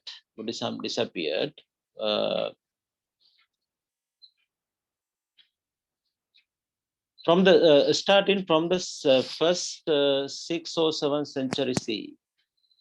Then after emerging Vajrayana Buddhism.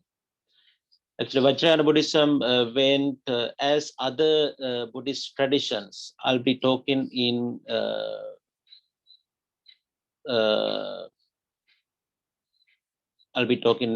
my next lectures.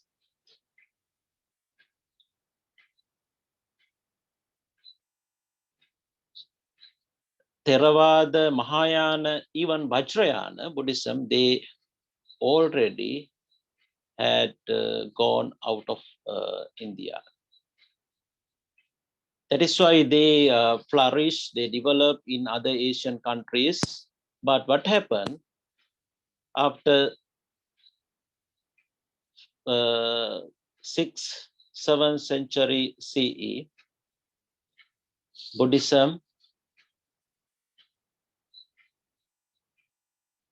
tried to decline gradually.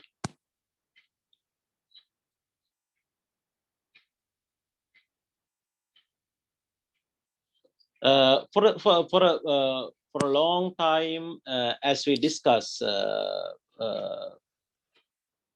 just before, Buddhism had flourished in India as a main faith or religion or teaching, whatever we call, for more than 1,000 years. We find even, maybe you have heard, Buddhist universities. A few Buddhist universities in India, monastic universities like Nalanda, and Buddhist monasteries were learning centers. And we find a lot of philosophers and traditions which had developed based on Buddhist tradition like Mahayana and Vajrayana.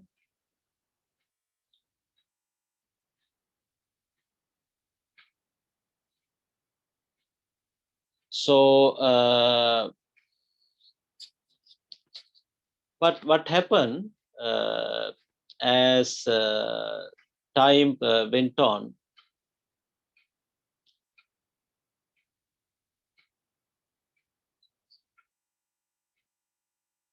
these Buddhist tradition, as we talk, we find early Sangha. Then after the first Buddhist Council BC Theravada, and the second council another Nikayas. And by the 5th century CE, we see Vacharyana Buddhism. Then this every tradition had disappeared, declined in India by the first 6th, 7th century CE, after 1,000 years of the Buddha's passing away. Reasons, that is what scholars discuss. Actually, it happened gradually. It started 6th or 7th century CE, according to scholars, but gradually Buddhism disappeared by 13th century CE, 13th century CE.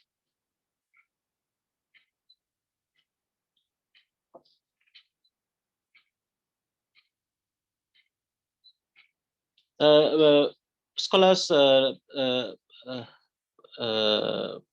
give reasons, a few reasons.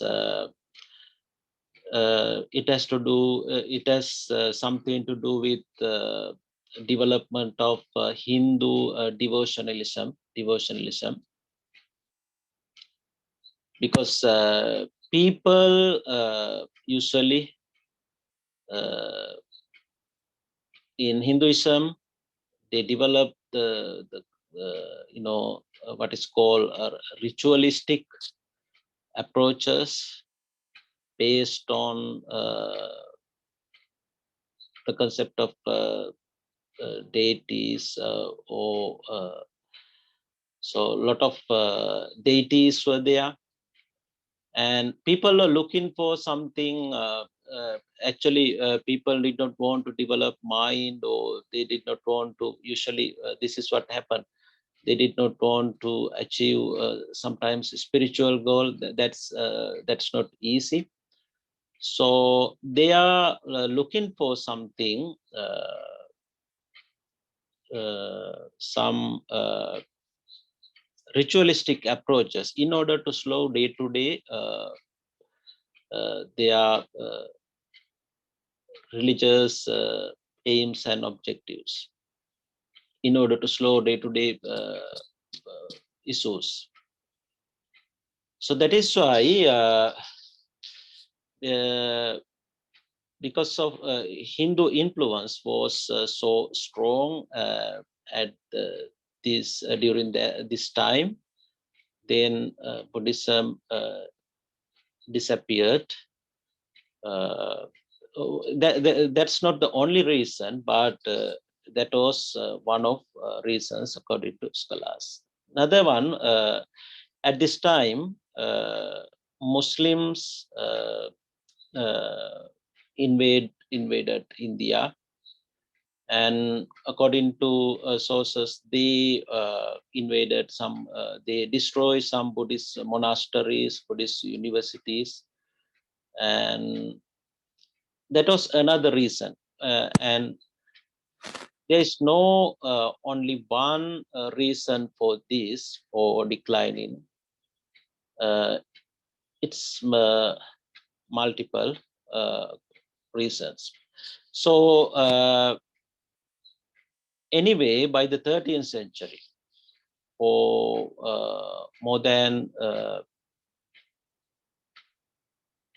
20 centuries, Buddhism was there.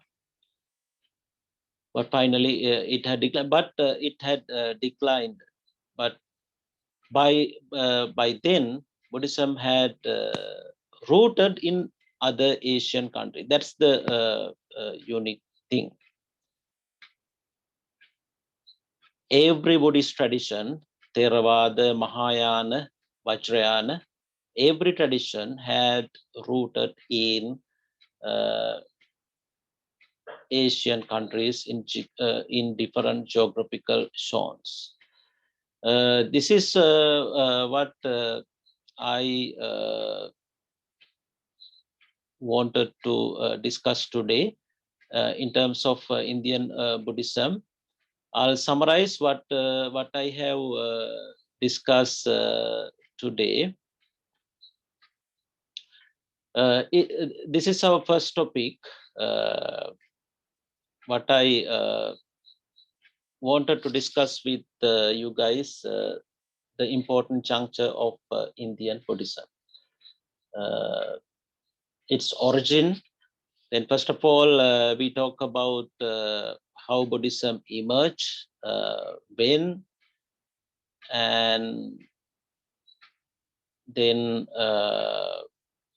geographical zones in terms of the life, in terms of life of the Buddha, birthplace of Buddhism in Northeast India, actually Northeast India, and then the uniqueness of the Buddha, uniqueness of the Buddha,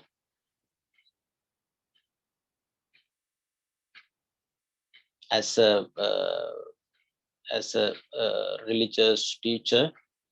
He was not a messenger. He was a founder, but he was a founder, and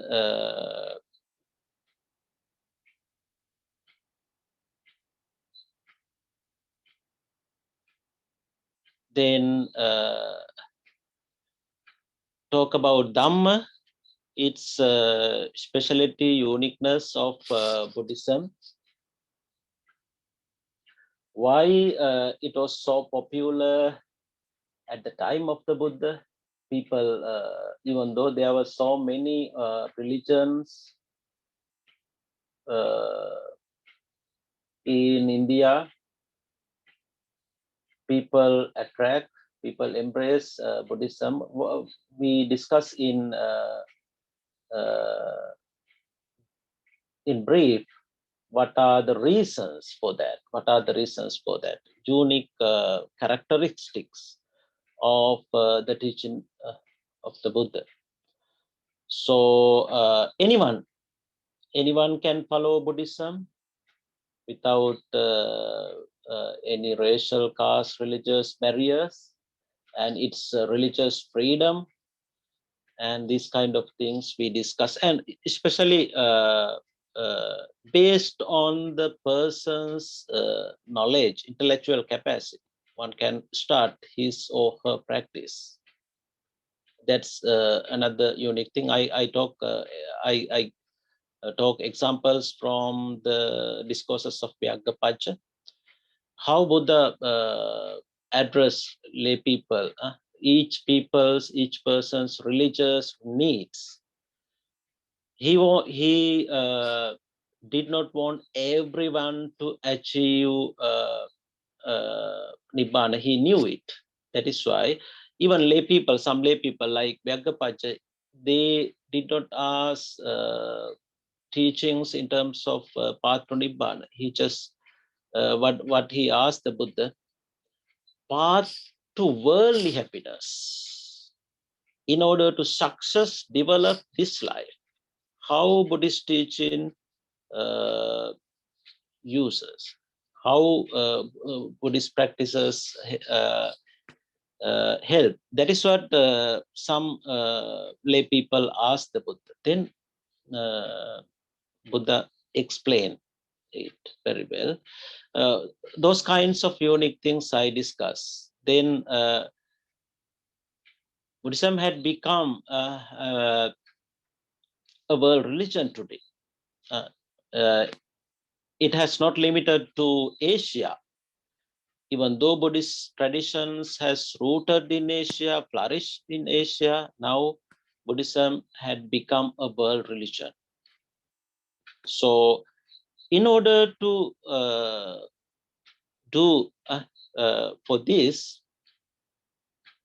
Buddhist Sangha, Buddhist community had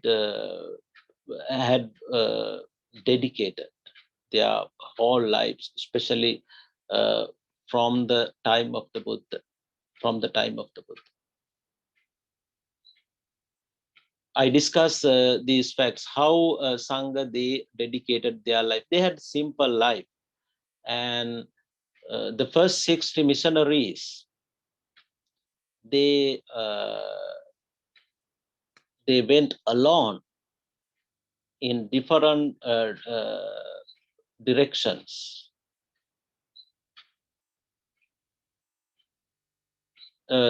Village to village, city to city, in order to propagate the message of the Buddha. So it is happened everywhere at present too. His community, monks, nuns, and lay people. That is why in a country like India, because Buddhism was not the only religion in India in the 6th century BC, 2600 years ago, it's one of religions. There was a lot of competitions in terms of religious path and practices. So Buddhism, when the Buddha passed away, Buddhism became one of Indian religion. After Buddha's passing away, after few centuries, Buddhism became a world religion. So for this, Sangha, how Sangha, Sangha mean the community, whole community. In Pali we say Bhikkhu, Bhikkhuni, Upasaka, Upasika. Bhikkhu, Bhikkhuni, Upasaka, Upasika. Monks, nuns, and lay devotees. Their dedication. And then I talk after, this is about when the Buddha was alive, but later on, after 3 months of the Buddha's passing away, the first Sangha Council, first Buddhist Council were held in India. In how was it, and the result of that council, how it helped in order to preserve the teachings of the Buddha, continuation of the teachings of the Buddha, first Buddhist Council.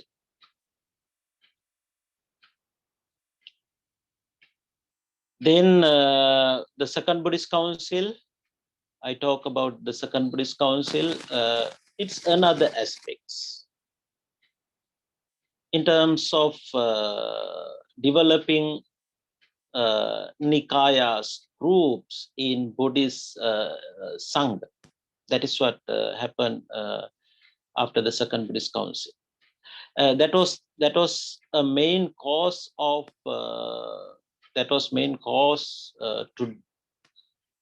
to conduct, in order to conduct the second Buddhist Council, because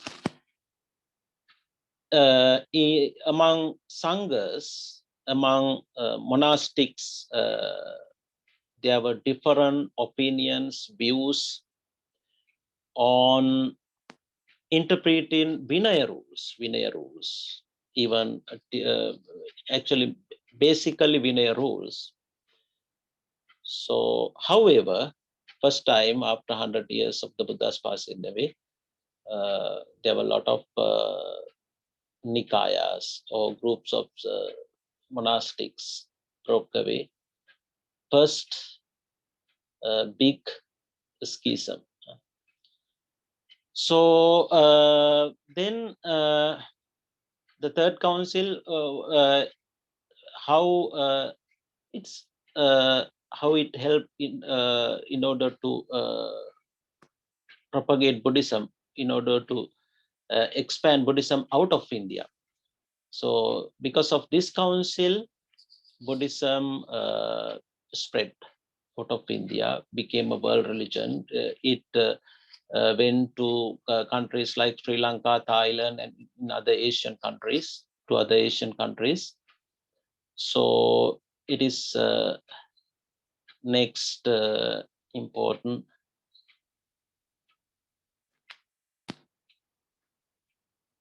aspect. After that, I talk about Mahayana Buddhism, emerge of Mahayana Buddhism. It happened in the first century CE. It is important because that's the Buddhist tradition. I hope it's not a sudden development. It had developed based on the early Nikayas, like Mahasangika, great vehicles. This was one of Nikayas or schools, or what we call a group of Sanghas. They broke away from early Sangha in the second Buddhist Council. And later on, they evolved, they developed as Mahayana tradition. This is what I discussed. That's another important one. Then Vacharyana, third Buddhist tradition. After a long time, it's a gradual development too. It's a later development of Mahayana tradition. It has a lot of thing to do with contemporary religious practices like Hindu practices. So this is how this tradition developed. Then what I talk, after 2 centuries, after 20 centuries, after 2000 years, Buddhism disappeared or declined in India. Nowadays, there are Buddhist minorities in India, but Buddhism is not a major faith or religion in India anymore at present. It was in India for more than 2000 years. Then now it's in another geographical zone in the modern world. This is what I have to talk today in terms of this topic. I think, as I told you guys at the beginning, if you have any question or concern, it's time for that. So in terms of this discussion,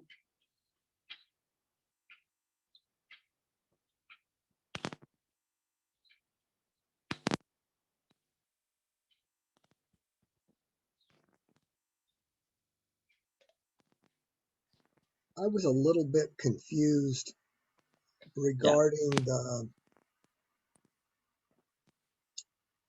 I think it was the first Buddhist Council. Mm-hmm. Let's see if that's the right area. No, it's the second Buddhist Council. I have notes that indicate that the split among the Sangha resulted in the 3 traditions, Hinayana, Mahayana, Theravadan. But then I also have a note that says that everything broke into 18 different schools after the second Buddhist Council, and that the Mahayana tradition was a gradual development that came much later. So I'm a little confused by my own notes. Yeah. So I'll explain. Actually, what happened in the second Buddhist Council, as I already explained to you, according to some scholars, after when the Buddha was alive, this is usual. Different have people have different opinions, views.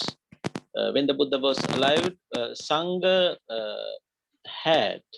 monastic community has different views on the teaching of the Buddha and Vinaya rules and so on, but they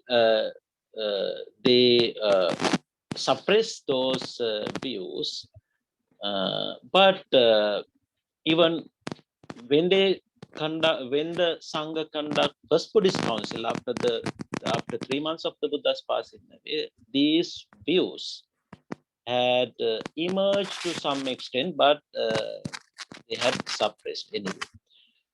But after 100 years of the Buddha's passing away, because of many reasons, due to social and other consideration too, Sangha had different opinion, basically based on Vinaya rules.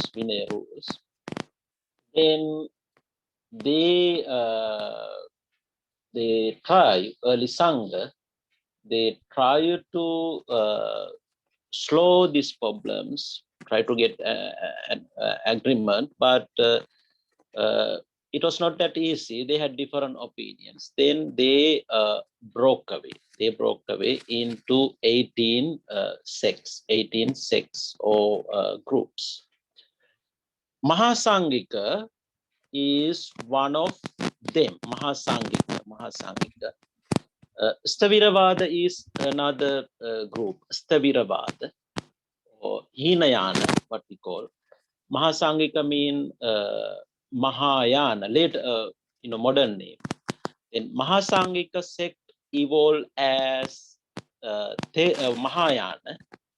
Staviravada evolved as Theravada or Hinayana.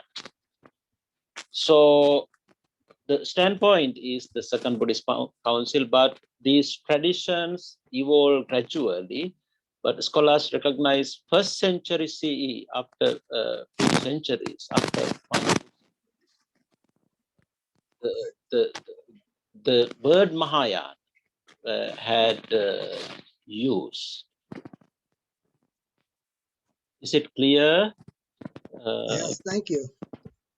Okay. You're welcome.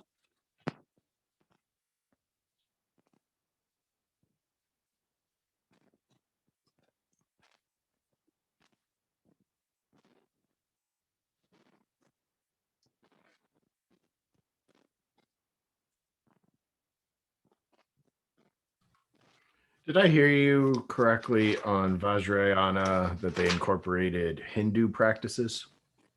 Yeah. Okay. Yeah, because actually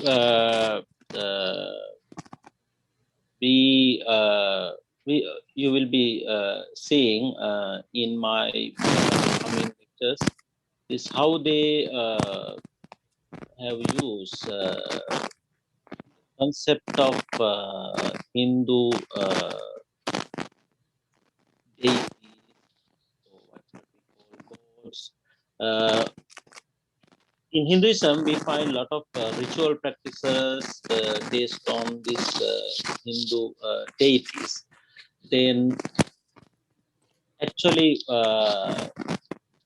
what happened as time went on, Vacharyana Buddhism, these Buddhists try to incorporate these practices into Buddhism, and then they develop these ritual and these practices as approaches in order to achieve the final goal.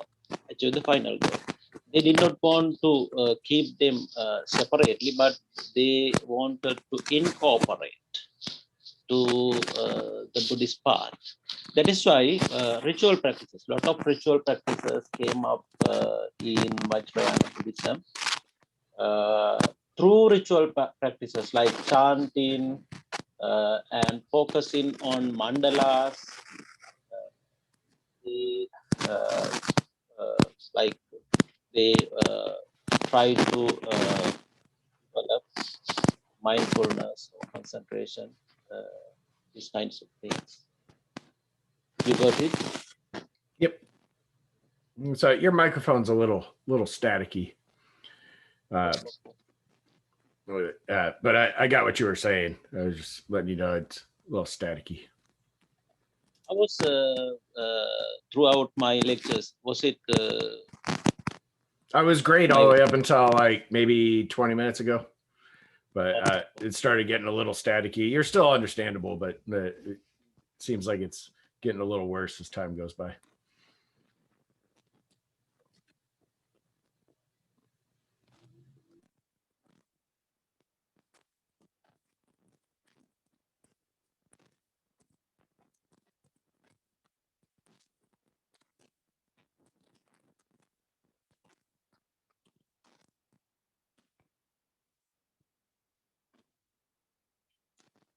So I try to explain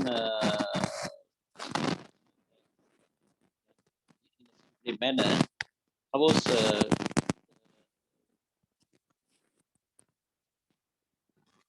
guys Yeah, I can't hear you at this point. So you're cutting out pretty bad.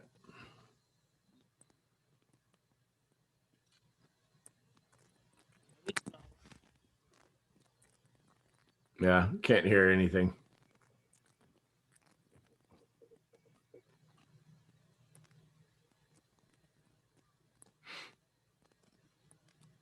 I don't know if you need to unplug your microphone and plug it back in, maybe.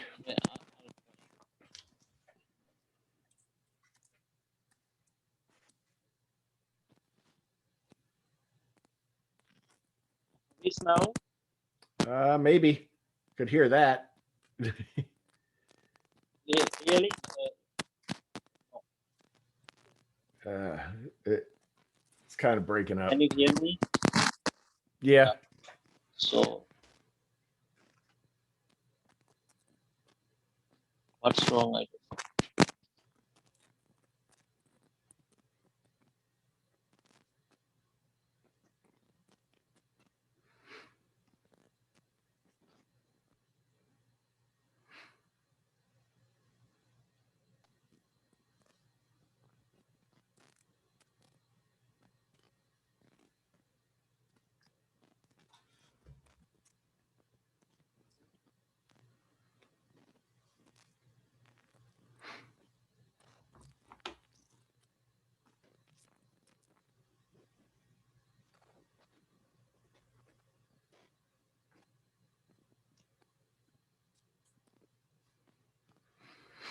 Go ahead and try to say something. Yeah, how is now? Yeah, it sounds better. Sounds better.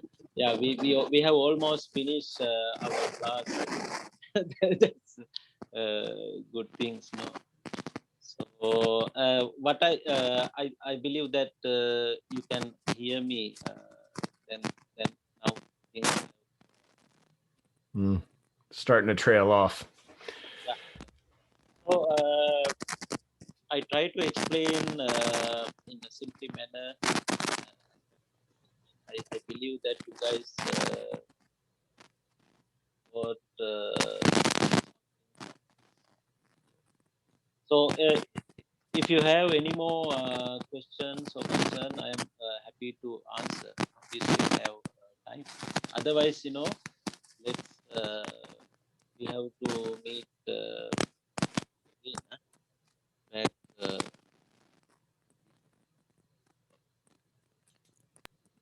8:30 tonight, Central Time. Yeah, 8:30. Sri Lanka time, morning. Morning for you. Yeah, it's morning for me. Yeah, it'll be 7 a.m. for you. Yeah. Yeah. Thank you, Bante. Okay. Let's then see you tonight.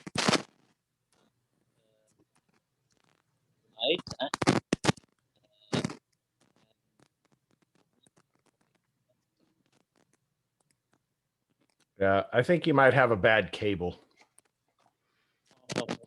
Looks like it's wireless. So I'll try to figure out it next time when we meet next time. Okay. Then see you. See you. Bye. Thank you. Thank you. Thank you. Thank you, Bante. Thank you, Bante.